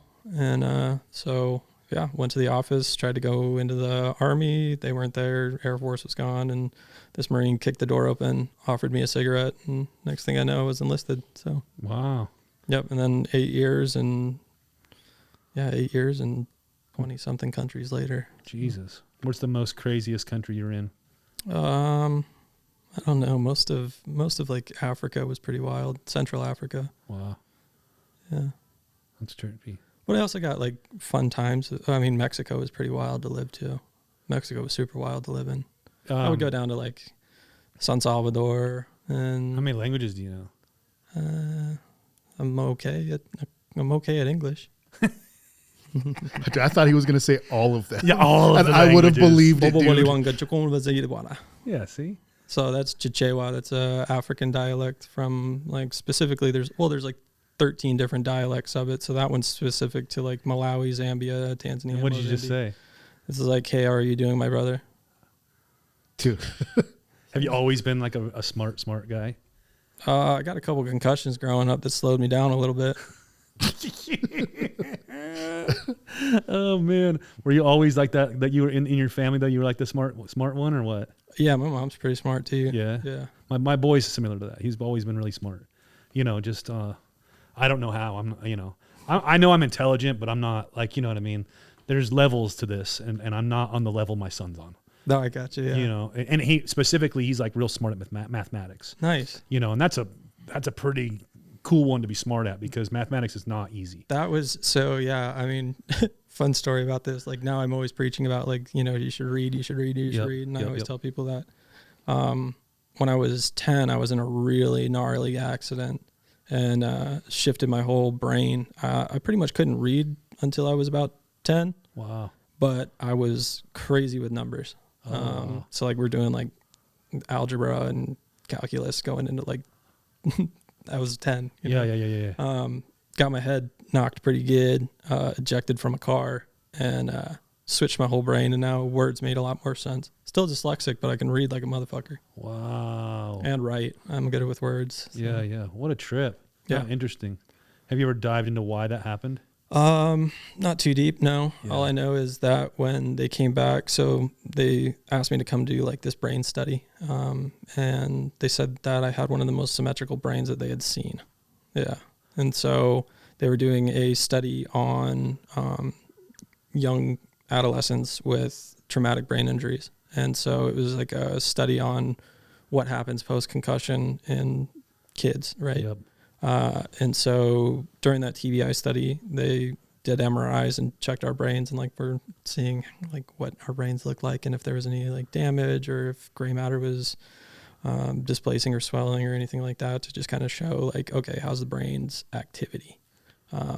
And so, yeah, they said, I still got the picture somewhere, I think. And it was just like, it looks pretty much the same on both sides, which is wild. I don't know if that's what it looked like before. But Yeah. So when people say that they're right-brained or left-brained, what would you consider yourself? I'm right down the middle. I can do both. I can think in a very logical and analytical way, but then I'm hyper creative. Yeah, that's what I always kind of. And there's always the duality of them both. Is like my brain wants to create this, but the logistics side of my head tells me that's not possible, and then trying to figure out how to merge them. And that's why 6 is so fun for me, is because it's a mix of both of those things. Yeah. Do you find yourself constantly overthinking things? No. See, I overthink things like a motherfucker. No. Too annoying. It's like too annoying. I don't really get anxiety about things. I don't say I get anxiety. But I don't know necessarily what anxiety is, right? Like I wouldn't know how to pinpoint it, like saying, "Oh, I feel anxious right now." You know what I'm saying? Mm-hmm. Like I've never. Well, anxiety can be kind of seen as like the overthinking, right? In that case, I'm fucking just always anxious. That's like that's like the best thing I do is I overthink everything. Well, like anxiety and anxiousness are a little bit different in their exact like definitions. Gotcha. So like you can have anxiety, which is the overactive imagination of your brain, really. And so Seneca says you suffer more in your imagination than reality. And so like when I read that helped me to kind of diffuse a lot of those situations where it's just like, am I just reacting to this and my mind is telling me that it's way worse than it actually is? Because like pain is not real for the most, unless it's a physical pain, unless I just hit you. Don't hit me. I won't. I'll stab you. No. He laughed like, keep laughing. Yeah, keep laughing, motherfucker. I can't bring a gun to California. It's so stupid here. You just can't tell anybody. Yeah, you just don't tell people. I didn't bring a gun to California. Yeah, me neither. But the just these bad boys. I got you. I got the sound effects for you. Appreciate it. Like so, most of the pain that we feel is an internal pain, emotional pain, really, mental pain, mental strain, like stress, all that anxiety is all internal to ourselves. So like it's not real. Yeah. It's your brain telling you that, oh yeah, I'm feeling this pain, but the only pain that's truly real is the physical pain. So if I was to actually stab you, you would be feeling a physical pain. That is real pain. Nerve endings. Yeah, the rest of it, you have control. It's all about how you react to things. And when you like read something like that and it sets home with you and things like, how do you like, I guess, implement that into your psyche, brain, like you know what I mean? Like I read shit all the time and I'm just like, I don't know how to like properly like implement things that I read, I guess. You know what I mean? Yeah. I try to read it and I try to think about it and like, wrap my brain around it, but it just doesn't really. So it comes down to applying it every single day. Gotcha. And it's purposely applying it. Purposefully. So you have to like literally be thinking about it or have it written down somewhere, whatever your method is, we'll say. And purposely applying it every fucking single day until it's just this habit of this in the back of your brain. You'll never see that. My problem is and that's part of what's in the book. Yeah, that I'm writing. Okay, I want to read this book. Beyond the Asphalt. That's what it's called. Oh, I like that. Yeah. I have these weird things that I do. Like they say it takes like 2 weeks to form a habit, right? Is that what it is? It's 21 days. Okay, so that's about 3 weeks then. So 3 weeks to form a habit. I think I need a lot longer than that. I'll literally be on like a thing where like every night at 8 p.m. I'm taking my vitamins, right? Boom, boom, boom. I mean, I could do it for 2 months straight. And if I miss one fucking day, I don't take my vitamins for 6 months. And I don't get it. Like, I don't understand why my brain does that. You know what I mean? It makes no sense to me. And like even like my wife doesn't make much sense to her either. She's like, you just did this for, 4 months straight. And then it's like maybe I went, maybe I went to the Built 100, and I didn't take my vitamins with me. So I didn't, and I missed that one night and my brain's like, oh, cool, we're done. Like that's out now. Yeah. So I forget I'm sure someone in the neurological field could probably explain it a little bit better than me, but you actually are creating. We actually have a lot of listeners in the neurological field too. So I think I can imagine it's going to go somewhere. I imagine so. To the one guy out there that, Yeah. The other guy besides me who watches Big Bang Theory all the time. That's credible right there. That's super credible. All right, Sheldon. Most comparable to Sheldon's probably me in this room right now. Jeez. I don't think I'm on the spectrum. I might be. Who knows? We're all somewhere. Yeah, we all are. That's why it's a spectrum. Yeah. No, so like you're creating pathways in your brain. Yeah. When you're deciding to do these things, you're creating a discipline, and so through that, you're creating new pathways in your brain that connect. But as soon as you break that chain, it instantly like breaks the pathways. So yeah, it's really easy to fall off the wagon. You know, that's for me, like sobriety has been one that I just woke up one day and I was like, all right, that's enough of that. And now we're at like 800 and something days. Wow. Why did you mean just no reason? No. What I'm trying to accomplish in my life, that was just a distraction. So it needed to go. Yeah. You know, it was just, I was trimming the fat in my life as far as just like bad habits, bad relationships. I did a huge friendship audit and kind of digested what I looked at the grand scheme of all my relationships that I had. And I was looking at like, is this positive for my life? Yes, no. And so like there was a lot of cutting that happened. And how'd that go? I spent 1.5 years in a box truck alone. Yeah.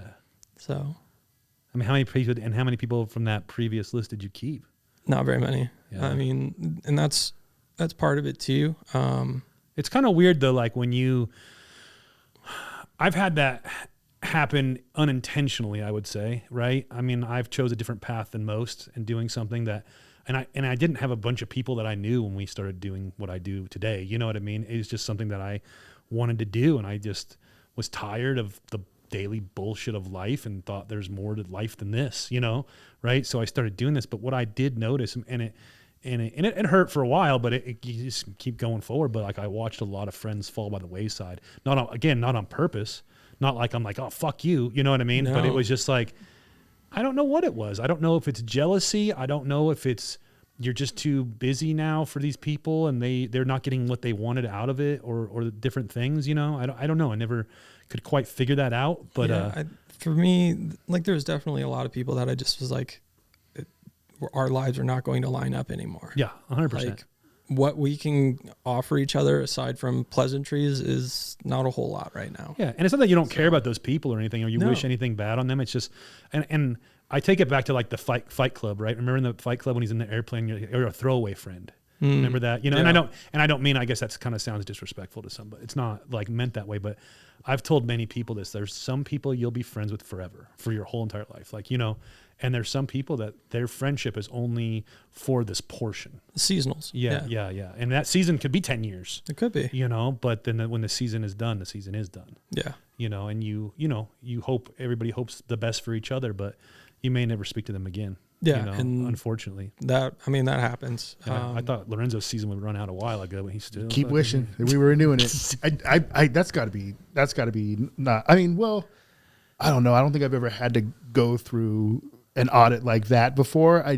I keep the circle pretty tight. The same friends that I have now, I've had for probably the last 10 since I moved back to California. Yeah, it's been the same group. I've been pretty good about getting a read on somebody where, I probably 2 or 3 people that I've met that I was friends with, have I ever been like, oh, I didn't see that coming. Like I wasn't expecting that, but I've kept it pretty close. But when you know, without going into crazy details, you know, the last time that I went through that, I was bummed for a minute because of how cool we were. Yeah. But then I just realized, like, for the group, it's for the best. Like, my life's still going to be good. Oh yeah. Without this person in there. Like, I don't wish any ill feelings or anything like that towards that person. It's just not at my table anymore. Yeah. You know, it sucks sometimes. And I but think it is what it is. Yeah, no, and I definitely respect that, trying to cut loose and then do your own thing and then knowing what's good, because there's a lot more people who don't do that should. I think so. Well, I did it with everything in my life, right? I mean, I sold everything. I walked away from probably the highest paying job I've ever had in my entire life and will ever have, you know? Yeah. And so like, it was being sober now. It was starting brand new. It was everything. So in that moment, I had the choice of, you know, which plants was I going to add to my garden? You know, what plants did I want to bring with me to this new garden? Yeah. You know, but right now you're on a path like seeking something. Yeah, man. I feel like I haven't truly found, I guess, in a different term, is like I haven't really found my tribe yet. You know, like I don't know geographically where that's meant to be or what exact group of people that I'm supposed to be surrounded with, and I'm just kind of letting life flow. I feel like it's gonna sound hippie again, dude. You know, I love it. Let's do it. Like a lily pad where, you know, you're just going with the flow. You're still growing, but you're going with the flow. You don't have anywhere. Sometimes you're banked with these lily pads, and sometimes it moves off. Sometimes you don't have roots yet, you know. And I'm not opposed to putting roots down again, you know. But it would need to be somewhere where I wake up and I'm like, I feel like I'm at home. So, and just haven't. I think I'm on the right track of finding exactly what I'm looking for. But yeah. Dude, Austin is like a mellow, and this is just in the hour or so that we've been talking. You're probably one of the most mellow people I've ever met, but also one of the most extreme at the same time. I don't know does that make sense? Like, yeah, it does. Stab you. Yeah. No, He's a stab Steve just for being chubby. Like, at least he didn't say fat. yeah, no, it's whatever you're gonna do, like you do it. Yeah.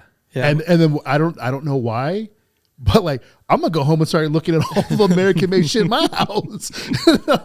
You have a wife, bro. You're gonna start throwing everything you own away because it's all came from Amazon, bro. I'm gonna throw all my wife's Temu shit out, like all the Shane whatever it is stuff out. Shit. It's a thing, bro. It's no, I'm definitely I'm an intense person. Yeah, for sure. I'm super chill because like at the end of this story, I die. So like I don't really care. Nothing matters. So that makes everything matter. Yeah. And I can explain that further too. Let's go. That's my whole ideology on okay, I want to hear it now. How I roll around this planet. You know. So what to go? You gotta explain it now. You said it.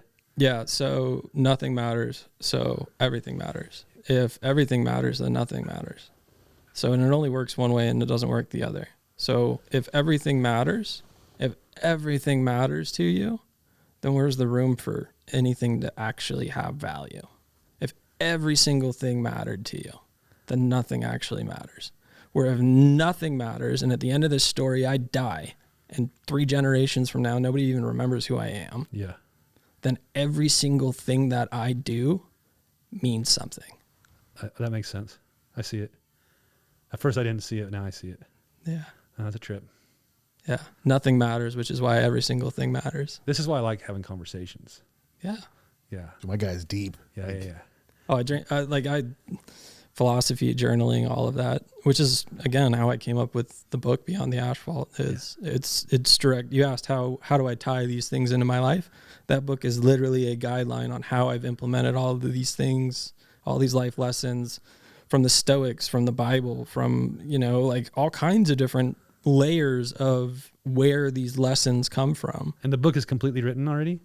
Just about finished, yeah. And do I get a pre-copy to read before it goes to print? I could like a PDF version? I can read you like the first you will chapter. Read it to me? I'll read it to you. Oh yeah. I know you struggle with reading, so. Yeah. But you have to be on the side of my bed. I say that because I gave you book recommendations and then you went and found the audiobooks. So hey, fuck you, man. And guess what? I forgot to listen to him too. Well, we were just talking about this though. I love. I'll call him out. Accountability, please. Man. Please, I don't mind at all. You asked me for book recommendations. I gave them to you, and then you didn't apply them. No, you're right. You're asking how do I apply these life lessons in my life? You actually have to apply them. Makes sense. We just talked about this though. I enjoy buying books. I like to have the tangible item, but I don't ever open them. Yeah, you can't absorb their knowledge through osmosis, unfortunately. No, that would be way more convenient. Oh yeah, I'd be brilliant. It's not how it works. So. Yeah, I kind of feel bad now. Yeah, bro, you got roasted. I'll give you one. You know, that kind of ties back into like the opening statement and meditations that Marcus Aurelius says. You know, like you will go out and meet all these horrible people, but you know, continue to do what's right. Be good. So I've implemented the 5-second rule. It wasn't always 5 seconds. It's now the 5 second rule, but it wasn't always. It used to be like the 15-second Not rule. the one where you're picking food up off the floor. I know this rule. I know this rule. It's a little bit different. So what you do is something happens to you. Somebody cuts you off in traffic, right? And so N-word. let's break down somebody cutting you off in traffic, right? You don't know that person. You don't know where they're going. You don't know their reason for rushing. You don't know the reason for cutting you off. It's not something that you probably haven't done to somebody else yourself. Yep. Right? There are however many hundreds of thousands of people on the road at any given time driving, trying to get to their destination, and you have zero clue about their lives, like at all. Yep. 5 seconds from now, is this person cutting me off going to change or alter the trajectory of my life? Circle yes, circle no. If the answer is no, then just move on with it. Just let it go.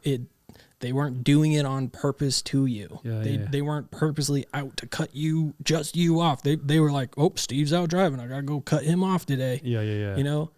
And in doing that, instead of having a day that's now ruined with this frustration at this jackass that cut you off, and now like you're letting that emotion bleed into the rest of your day, where some asshole cut you off. Now you're a dick to your wife. Like, why? Then it's just because that energy didn't go anywhere, right?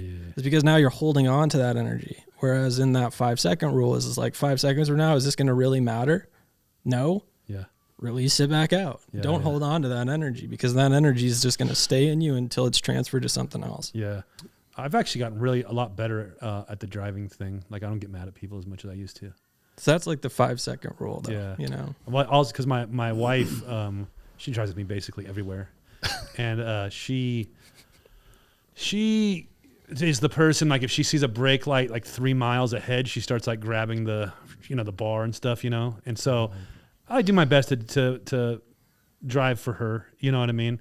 And I don't drive fast anymore in the car. I mean, my bikes are fast. I'm by myself. I can do whatever I want there. I drive slow now. I'm like, most of the time I find myself in the slow lane. And I just like do. I'm like 70 miles an hour, just do, like, and it just makes life that much easier. So, I'll tell you though, hold on. Yeah. No. A couple of weeks ago, I'm driving down the 60, and I was getting ready to emerge onto the 15, and I'm just in my own thing, like I said, do. I've been in the same lane for fucking 4 or 5 minutes, and I don't know what happened or what I actually did. I don't believe anything, but somebody got so mad at me, they threw a cup at my car.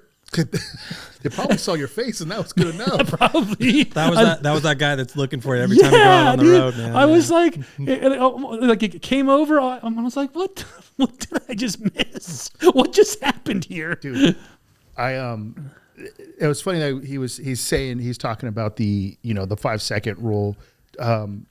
Just recently, my son was acting like an asshole, and my wife was complaining. She was like, he doesn't do this like with you. He does it to me, like, and so she came by to drop me off some stuff, and I had to roll down the window, and my son is already trying to avoid me, like he's trying to hide. And then I told him, like, hey dude, you need to be good for mom, and this, and if you're not going to be good, we're going to take away such and such or whatever. But as soon as I started talking, I had a little bit of sternness in my voice, and he started crying. And then I tried to tell him, like, it's okay, like, don't cry, be a big boy, like, don't need to cry, just be good, that's it, and then when I started talking to him, I gave him the stern voice because I was mad, that he's acting like that when I'm not there. And then, but I switched it over real quickly and like let him know, like, it's gonna be okay, like, just be cool and everything's gonna be cool. I told him I loved him and stuff like that. And I looked at my wife, and I could tell my wife was still pissed. When she texted me like 40 something minutes earlier about this whole thing, she was telling me she was mad that he acts like this with her and stuff like that. And when I was looking at it, she has like this pissed off look in her face. I was like, dude, relax. I was like, he's going to feel this energy. Like it's tense in this car. Yeah. You know what I mean? I was like, be mad. You can text me about it, and then just move on. No need. And she's normally not like that. I can tell it's been building up in her or whatever. But I was like, kids are hard. Just move on, and then everything's going to be okay. Like if you stay like that, like your whole vibe, your whole chi is screwed. Like you're just, you're ruining it all. I don't want to come home to this vibe. Yeah. I didn't even want to be in the car anymore. Like I was just like, I'm not saying I'm a saint. Like I'm a terrible driver. No. I'm one of those people that's just like, why the fuck is this guy only going 80 in the fast lane? Like, but I was telling Steve the other day, a couple weeks ago, I was leaving here, as a matter of fact, and I was going down the 15, and I don't know if you do this, but like I'll find somebody who's going pretty fast, and I'll just pace them, but like I'll give some space, because if there's a cop up there, they're gonna grab them. I'll have enough time to slow down, and I'll be fine. So I'll pace them. So I keep a good distance. I keep lengths. I keep a distance no matter what. So I was coming down the 15, and right in by Escondido, I guess, area, North County, I saw a SUV hauling ass, and I was like, oh, I'm gonna pace this guy. And then I was like, oh no, wait, he's going like, he was probably like going 120, and I was like, no, I'm not gonna have enough gas.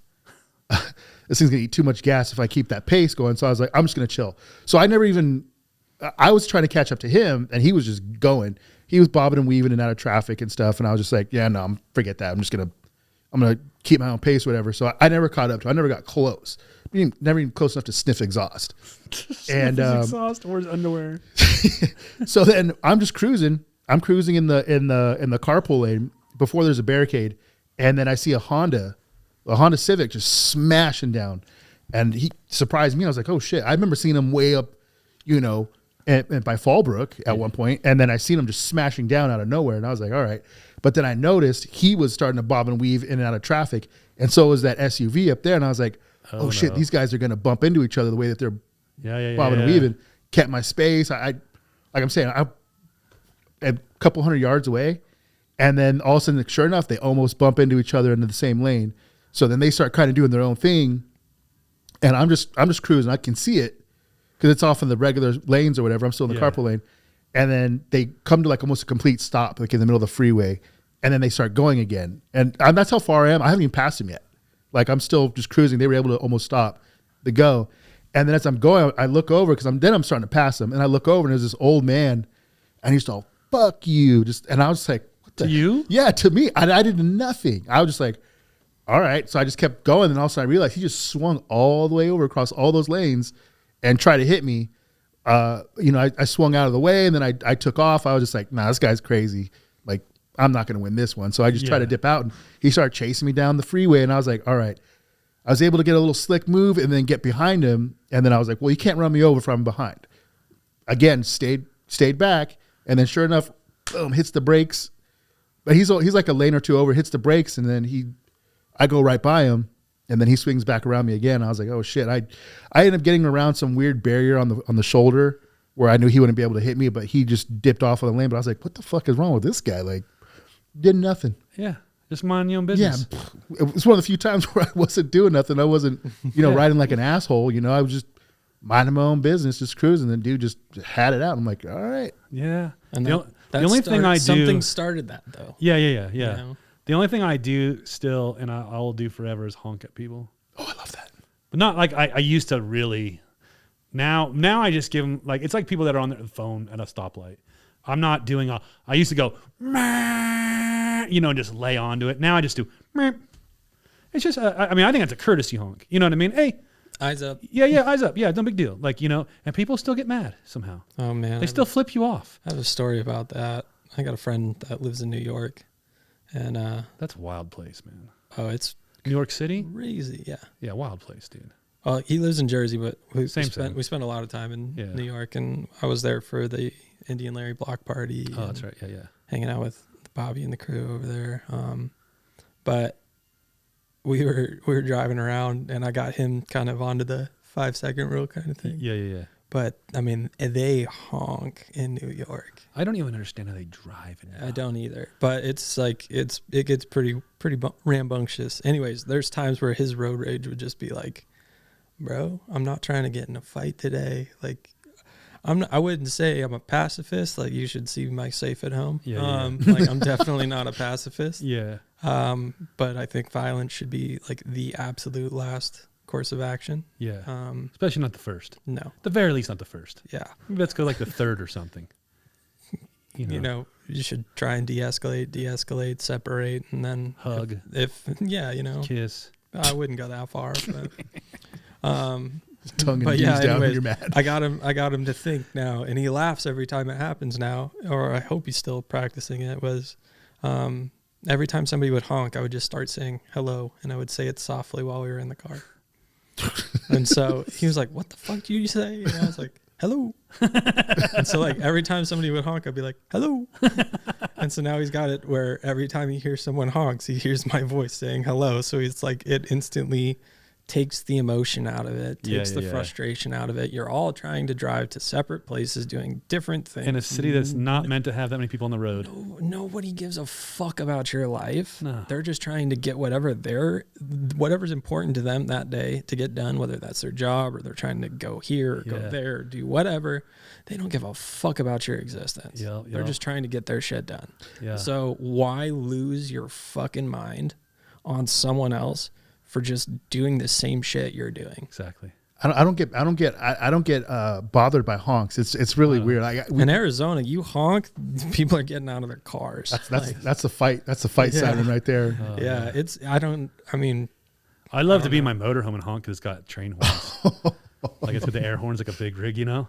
That's my favorite. I'm unbothered by most of that stuff. It doesn't bother me. If somebody honks at me, I know it's my fault. I'm probably like, okay, You know. where did I airhead a little too much or something? Yeah. Dude, I always say, were they honking at me? That literally happened just a couple of weeks ago. We were at a light and we were in my truck. Yeah. And they probably couldn't see the car in front of me. We're waiting to make a right turn. And I'm just sitting there just, all right. There's still cars going. And the car behind me started honking.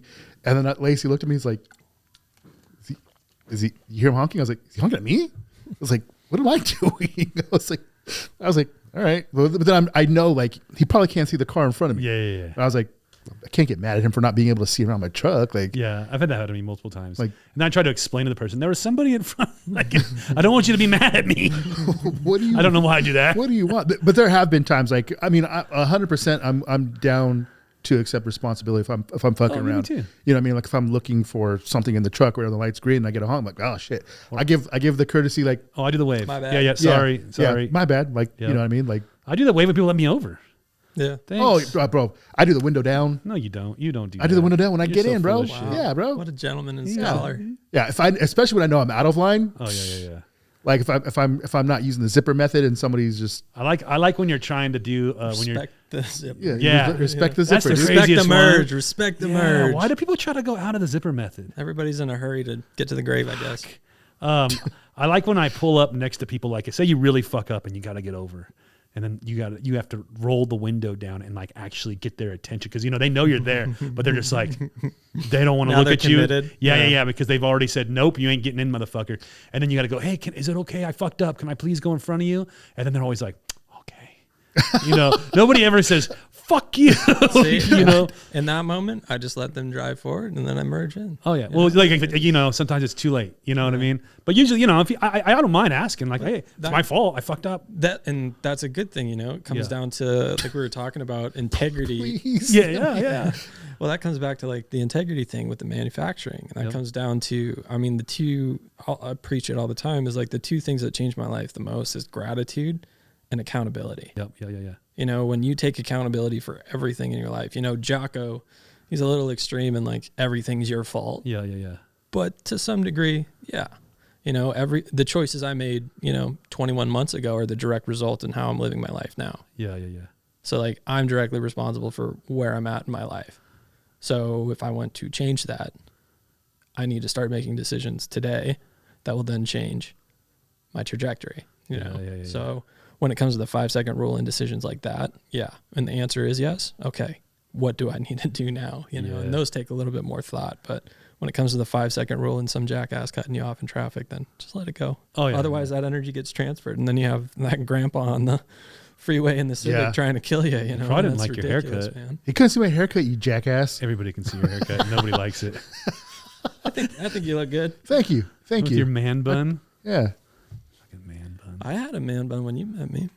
Yeah. See? It wasn't like a top knot like he's got going on, but I did have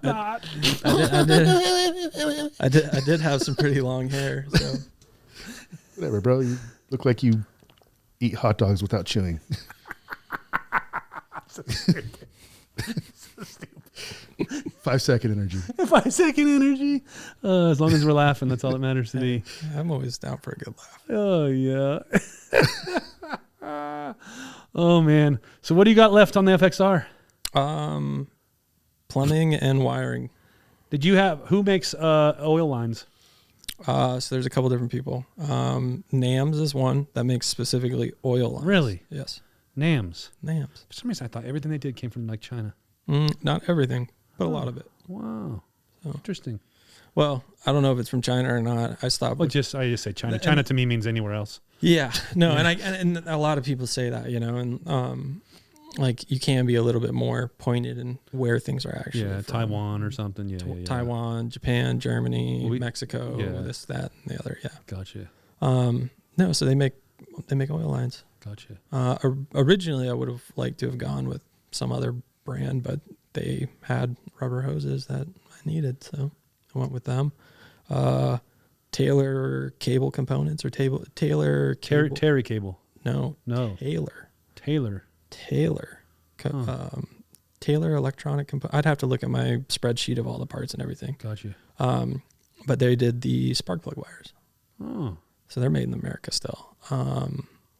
Yeah, you can start. I mean, I can show you that list. It's gnarly. The wiring I'm using for it. So using the Thunderheart from Thundermax, which is their old unit. And then there's a company in Arizona that has Arizona mined copper wires. So I'm using that for the wiring cool. harness. Yeah, right on. What's that company called? I'd have to go. Oh, gotcha. Dude, there's so many names in my head. Yeah. I just know exactly where it's from, where I picked it up, and that. Like I can like I'm in my head. I'm there right now. I can see it. But are you originally from Arizona? Yeah, Phoenix. Yep. Gotcha. Grew up just outside of it, Buckeye. Okay. Out where the dairy farms and cotton fields were. Yeah. What's the end game on the FXR? Are you gonna keep it? You looking to? Unless somebody wants to offer me $100,000, which is about what it costs to build. He's keeping it. Yeah, I'll probably hang on. He's going to the Harley Museum. That was my other option, or my other suggestion was something like that. I think it does. I think it needs to go into the Harley Museum. I think that on loan. Yeah, on loan. You guys can give me a new Pan Am ST to borrow while you hold on to that. Yeah, none of that's made in the United States. Yeah. I'm just kidding. I still have fun with it, I think. Dude, I tell you, they're fucking fun. They are fun. They're the fastest Harley production bike. Fastest. Well, mine is their 131 special edition count. one or whatever, but yeah, that doesn't count. There's only 131 of them. Production bike. Production. Yep, exactly. Yeah, the Pan America is the fastest one they have. 150 horsepower. I mean, I've been riding one. FXR division. They're just feeding faster. They make that air box for it. I saw a couple of them the other day. Yep. And that makes power. Yeah. I would like to sit. I see. So I've been riding this one. I have like 500 miles on it. I'm not 100% sold on the positioning. That's where I think so. The Born Free Pan Am that Justin and they have Chris like a true mid control setup on theirs. The mid controls that Brian put together. TJP Customs. Yep. Customs or Concepts? Concepts. Yeah. Guy's brilliant. Yeah. Whiz. Yeah. I gave him like he's helped and pushed me as much as you have as far as like getting into CAD stuff and like hunkering down and figuring it out. Like he was a good motivator for me as well. He's a bad majama. And but yeah, those mid controls that they make for that makes that bike sit so much more comfortable. Yeah, I would like to try that or possibly just do that to it because I love FXR Division's bike. But like just to go to he was sitting on it earlier when you first got here, like just to go, like say if you wanted to just go to like some kind of like pullback type, like T-bar type situation or bar and riser situation, you really couldn't, I don't see how you'd be comfortable with that like dirt bike style mid-control setup and those bars now. Cause now your back's going to be like a more straighter position, but your legs are going to kind of be back further. I can tell you, cause I did it on the Dyna. It's not comfortable. Huh? It's not. Yeah. Yeah. Cause that one, a lot of people said that should have been like what Harley released for the Pan Am was the Dyna that I put together. Yeah. No, I highly, don't do that. Don't do a Dyna in the Biltwell 100. If you absolutely want to, go do it. That's fine. There's that dude from San Diego that does it on the FXR every year. Yeah, Tyler. Yeah. Yeah. That's also the dude that jumped that jump in San Diego. Yeah. That's the guy. Yeah. Fucking gnarly. Such a. I think it's the same FXR. I think it is. I know he put it back together. he's- it is. He's put that bike back together quite a few times to go do that race. He was out there again, broke a bunch of stuff on it again this year. He'll fix it up and do it again. Yeah. He's a rad dude. And his band was playing too, I heard this year. Oh, so They're I didn't. out there I was only jamming. there Saturday. Oh, okay. Yeah, I didn't make it. The bands were only playing Friday night. Okay, yeah, I think his was playing that night. Yeah, I think so too. I was kind of bummed I missed it out, that it was like 2 days of racing and stuff like that. But yeah, on that I had like Harley mids, but I had the really forward bars, you know? So it's just like I had the dirt bike bars and the mid controls, and like that doesn't work. You know, you have to have that good triangle, right? As it Yeah. is. So I think more forward mid controls on the Pan Am and a little bit of a pullback, just because of how that seat generally sits. Yep. It would put you in a very comfortable like streeting condition. That's you yeah, know? exactly. So if you're not using a Pan Am for what it was originally intended, if you're doing like the Pan Am ST version of it, which is more of the streeted version, then yes, you're going to want more of a forward mid controls on it. Yeah. And by doing that, instead of like the more adventure bike mid control set, I think that bike would be, I mean, if you want performance, that's the bike you get from Harley. 100%. I mean, Just saying, like, I mean, yeah, there's a lot of hate for it. And I know that comes back to like the electrical issues that they had the first years when it first came out. Yep. That put a bad taste in a lot of people's mouths. But if you want performance, there's no bike that make that outperform that that bike. bike is the next thing in line that Nightster. performs that's close to that isn't even a Harley. No. It's a Buell. Yeah, but in the Harley lineup, it would. And those are completely different things. You know, 100%. Buell is not a Harley. No. You know, And the next thing that would compete with that in the Harley lineup would be the Nightster the Nightster, yeah, with the same motor, just tuned down. just a little bit different. Yeah. Yeah. I haven't ridden the Nightster. The Nightster looks larger than the old Sportsters. It has that like kind of Tron bike look, you know, the new Tron, not the old Tron. Yeah. Is that the one that they just marked down to like 9,999 or something like Something Probably. like that, yeah. There was a new Sportster that they marked down, but I think that might have been it. Has the That's Rev probably Max it. motor in it? Yeah. Yeah. But they only come with those ones. Are they doing the 1250s or are they doing the 950s on them? I'm not sure on that. I didn't even know the Rev Max had a 950 motor. There's two of I them. thought it was still a 1250, but it was just tuned down. Hmm. But you may be right. I've never looked into it. yeah, I I'd just have to in my look head into I thought that. So yeah, I mean, because I know that the Nightster only, if I'm not mistaken, off the top of my head, that it was only like 90 something horsepower Yeah. stock, and then I know like I talked to Trent over at Cruisy, and they Motor Witch tuned theirs, and I think got it up to like 120. Yeah. And so, but it may But be, that was with the airbox that Yeah, FXR yeah. division developed, and then Danny Yes. got his hands on it and tuned it up for Yes. Ryan and the gang. Yeah. yes, and so maybe it is only a 950 or something. That's why they couldn't get up to 150, or That's where I'd have to look into it. Yeah, I'm not sure either. My brain hasn't been with, current bikes for a while. It's Yeah. been kind of I never back even- in the vintage. I never thought for a I'd be on while. a Pan America, so I never really cared to look at the Rev Max motor. For the last year, I've been preaching that the Pan America is probably if I was going to buy a new Harley, I would buy a Pan America. Yeah. And that's because if you're looking, so I'm going to get some hate for this. Dun, dun, dun. Yeah. So every single bike out there is a performance bike these days. And it's just like, sorta, Sorta. Yeah, yeah. sorta. Performance inspired. That's a better way of phrasing Yeah. it, I think. If you're looking for like factory performance, then a Pan America Harley Davidson is the performance bike you would purchase. You wouldn't purchase a 25 Road Glide. No, not at all. And that's just the truth behind it. Oh, it's And 100%. I'm sure I'm going to get some flack for that, but I get it. You always get flack when you tell the truth, though. It's if you look at the numbers from a production standpoint, the Pan America is a production bike. Even if you in just pull comparison. away from the numbers, I mean, the way the bike rides, the way the bike corners is far superior than any fucking other Harley there is. And that's where people start to say, well, it doesn't feel like a Harley. And it's just like, It is weird. It's kind of, well, It doesn't feel like a Harley. It doesn't sound like a Harley. It is that concept I do is weird to my brain too. Like when I'm out riding it, you know what I mean?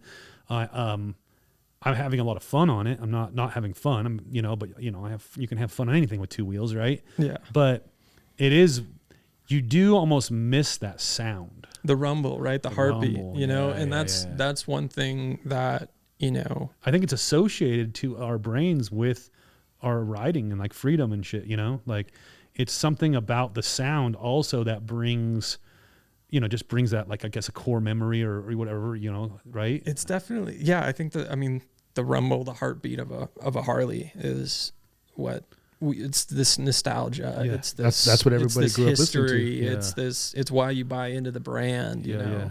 Like I understand that, and the fact that bike, and I'm not sure what the Nightster sounds like. I've never heard one, but I'm going to imagine if it's the RevMax engine, it's going to sound exactly the same as the Pan America does.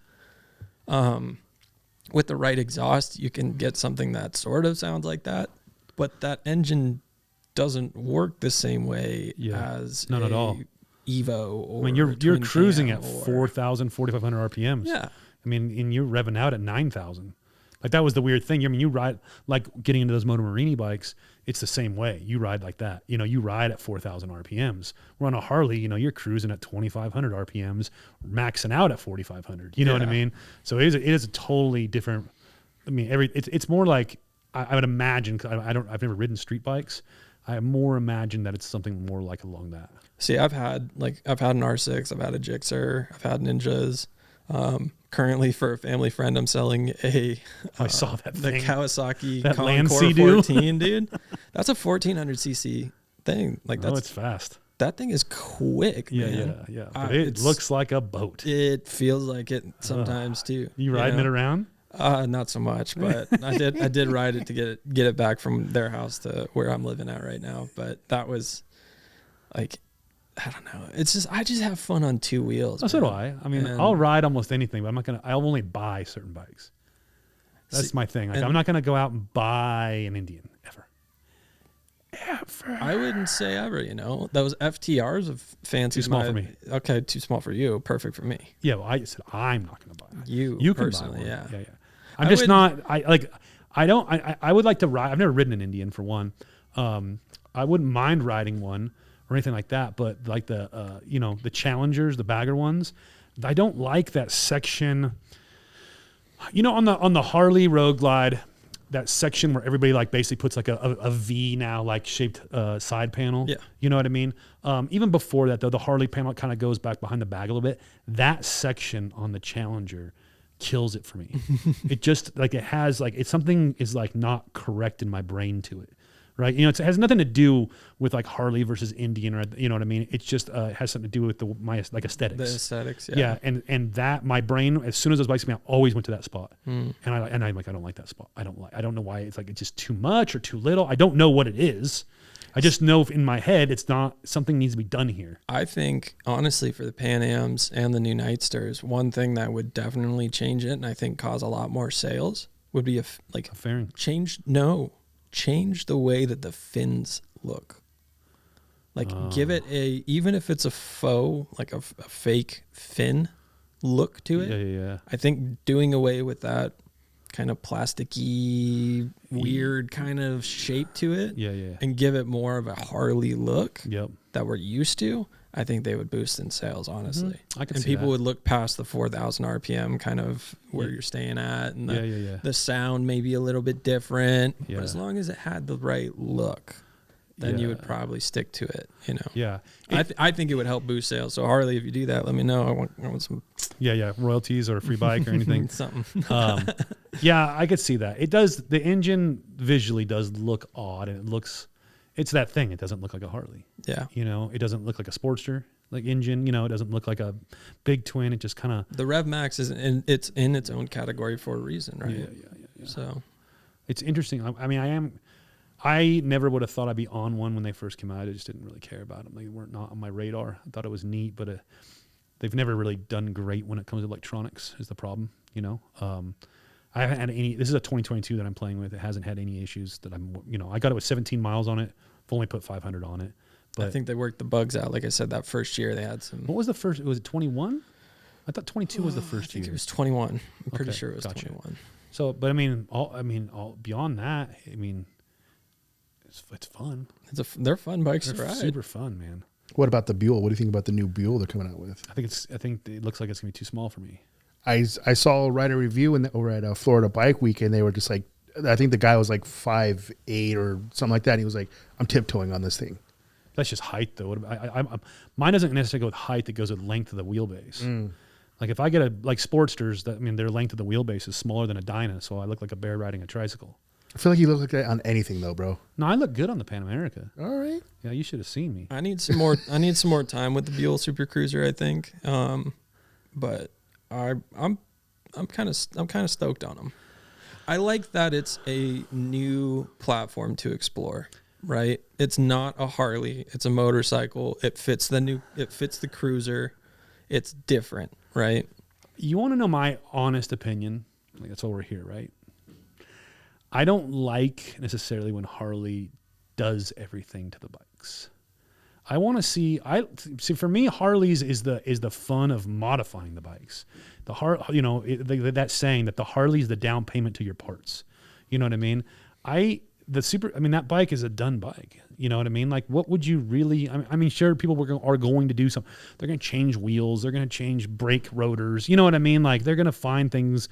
You're going to put some different bars and whatever on. But it's like theoretically, it's a done bike.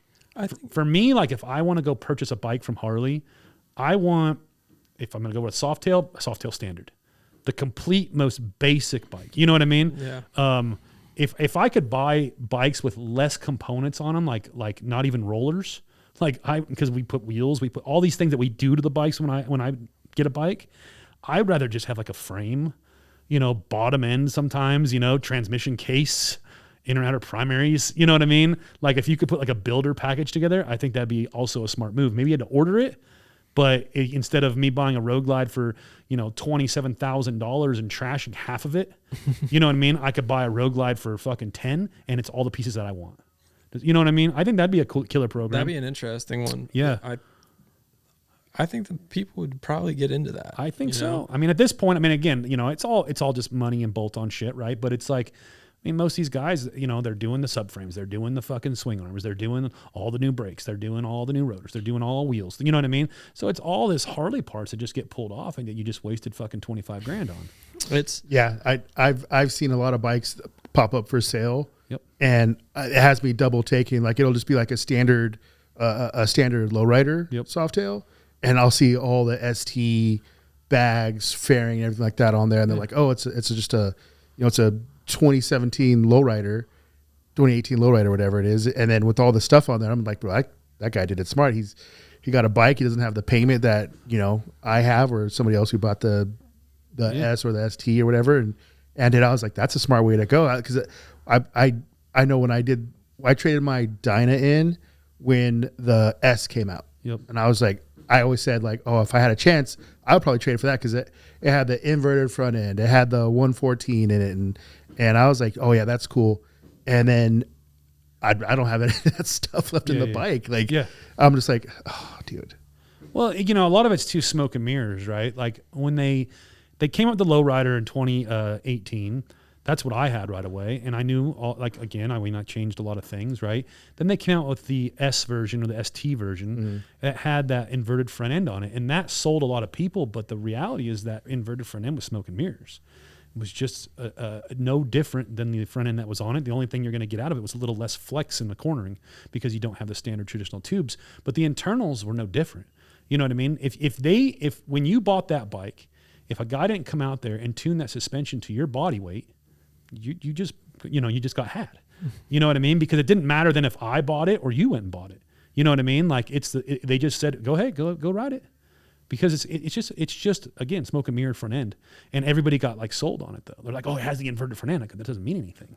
Still just show a fucking springs inside of it, just like the fucking other front end. Until you got it and put Öhlins into it and then everything else and then get that tuned to you. And then you might it's a dream. Yeah, and then you might as well just went and bought a real front end. You know what I mean? But it is weird though how they get people like that too though. You know what I mean? It's kind of the downfall of like, again, I like Harleys to be the basic. I like the side of Harleys, which is why I gravitated towards it, was the side of customizing and the side of making it yours. You know what I mean? And to me, like, it's right now we've gone. When I started bikes, I started in old choppers. You know, like I originally got into Harleys. It was during the fat tire fucking chopper days back in the early 2000s. That's when I started working at the frame place and all that stuff. You know. Never owned one, but when my first bike I ever owned was a 69 Ironhead, made a rigid chopper, and like, you know, and that you got to like build everything. You know what I mean? I mean, you can buy tanks and you can buy a lot of stuff, but a lot of it, the whole point is like, oh, let's bend up a sissy bar and, you know, go buy a map gas torch. You know what I mean? Like, you know, fun shit. And, you know, the first sissy bar I ever made, I bent it around a fucking, we were renting this house that had like a, you know, you have to have like the yellow fucking concrete pillars in front of the fucking, water heater in the garage, you know, for renting code or whatever, you know, and I just heated it up and bent it around that, you know what I mean? That's how I made the radius on the top, you know, and shit like that. So, you know, it was just stuff like that. But now we've kind of gone, we went to black dynas, and then everything was just a black dyna. Everything was the fucking same. We kind of got out of that, and now we're in the black dyna phase of performance baggers. Every performance bagger is the same. You know what I mean? Like there's just nothing else to do. It's not that they're like nobody's trying. They've tried and they got to the tippy top. Turbos, subframes, swing arms, you know what I mean? Inverted front ends, all the brakes that you can ever want. I mean, you can add more pistons to your calipers if you want, but like the reality is, I mean, what are we supposed to do? They're done. What else can be implemented to them? You know what I mean? Like theoretically and realistically, I can't think of anything else. You know, like I was hoping there would be more science into this, but it kind of, you can only put so much science on a sewing machine. You know what I'm saying? I like the reliability of the M8s though. No, I don't get me wrong. I love the bikes and and the touring bikes. I mean, I fucking love mine. I get what they ride so fucking good, dude. Like with all those components, they ride phenomenal. They're phenomenal bikes. I just mean like, what do we do next? Where are we going? You know what I mean? And then if we have Harley putting out bikes that are essentially done, where are we going next? What do we do? You know, like I kind of want to go back to choppers. Like I think that's where kind of like the waves of things happen. You know, yeah, it's always a circle. Yeah, and I was talking to a friend the other day, and they're like, "What do you think the next wave of bikes is when performance baggers is on its way out?" And I'm like, "Well, I think performance baggers will be here for a hot minute, and I don't think it's going anywhere. It's not going to disappear completely." But I was like, I think there's going to be this crazy idea of performance choppers. Well, I think that's what's happening with the FXR chopper. Mm-hmm. But the funny thing is, if I did a side-by-side photo recently of FXR chopper that I like, just a one that I found, and then like an American Iron Horse chopper from like 2002. It's almost exactly the same, minus like it's a smaller rear wheel. Mm-hmm. You know what I mean? But like side profiles, I mean, they're using the same fucking like long tanks. You know what I mean? It was very, very similar. I was like, oh my God. Just reimagine. It's happening again. Just reimagining things. Yeah. In different ways. It has to go for a circle. I mean, that's just the way it always has too. I'm not talking shit. Like it is what it is, right? There'll be a day when the M8 is a retro bike. 100%. You know, the M8 is my most favorite motor ever. It's been done now, but I would love to do an M8 chopper, rigid chopper. M8 rigid chopper. That would be fun. I mean, I would be scared to put a 131. I would just keep it a 107 or something. Dude, it would be so fast. My M8 FXR that I'm working on, like I'm keeping that at 114 with a 475. It's gonna be so fast. Dude. That's it. It doesn't need nothing. Oh, it's a 120 horsepower motor. We're good all day long. We're having fun. Yeah. Oh, you're having a lot of fun. So, in a 400-pound bike. That's it, man. Yeah. It's all about having fun, man. You know, in life you got to pursue what keeps your interest and what's fun. Yeah. You know, if you have obligations that you need to keep and you have responsibilities, do so. But also follow what it is that you find fun and exciting and enjoyable, like having conversations with friends. So, yeah. Oh, I agree. What else you got for me, man? I mean, we talked bikes, we talked spirituality, we talked mindset. What else you got for me, man? I don't know. I don't know if I have anything else. You hit it, bro. What do you got, Lorenzo? I'm just tripping out how mellow and intense at the same time. I mean, I think honestly we went on a really good tangent. Mm-hmm. You know what I mean? We talked about some good stuff, yeah. We just went into it. Yeah. That's what I like to do. Yeah. I don't have a list or a mental list. I had no idea what we were going to talk about, but those are the three that came to mind. I've never done a podcast with like a list or intentions. I usually like to have an idea what we're going to talk about. See, that's the title of our podcast is called Shooting the Shit. And I always look at it this way: if you're somebody that comes in and sits in the chair, and we can't sit here and just have a conversation, you're not the right person for the chair. You know what I mean? And we've never had a person that we couldn't do it with. Yeah. We've been fortunate, I just like a little structure because like I want to really dive into what we're talking about. What do you want to talk about? I think we got talked time. about it. We talked about it, man. We got time. I need some pizza or something, dude. I'm getting hungry. I know. I heard that you wanted pizza tonight. Yeah, I tried to convince Frank to get us Yeah. pizza. but Frank's gonna be here soon, I think. We'll see what's up. Yeah. Well, Austin, where can people find you? I'm at Shook Soda on Instagram. I love it. That's it, pretty much. What about Shook Six? Soda. Yeah, Six Manufacturing. If you want to go give that a follow, got some exciting parts in the works. It's not even. I'm stoked about the parts, but I've told you this many times. Some of the best marketing you'll ever fucking see. So just go there, check it out. I dig it every time. You know what you're doing there. It's just, it's inspiring for real. Like I love it. You know that. I mean, I can't tell you that enough. I mean, every time just your post, the way everything's situated and just so thought through. Thought about. Like I dig it. Thanks, sir. I'm a big fan. I've told many people. I've told other people that you don't even know. Like I'm like, look at what he's doing. You know what I mean? I appreciate that. Big greatly. fan. Big fan. Yeah, I think Austin might be my favorite guest. Uh-oh. Like so I'm the far first. I'm the first guest, right? First guest this year. this year. Yeah, Yeah. yeah. Hell yeah. That's intense. Yeah. Like Have me on again. Well, we definitely will. Yeah. I'm excited to see what you have going on in the future. I know you got some big things moving along, and Yes, sir. anytime you're here, you come on. Sounds good, brother. All right, man. Thank you. All right. that was a good one. Bye, guys. Oh, I don't know what we're looking at. This, I don't know. Do my do hands. this. What do I do with my hands? I'm not from Hawaii, so sorry. He doesn't have a green card. I don't have a passport.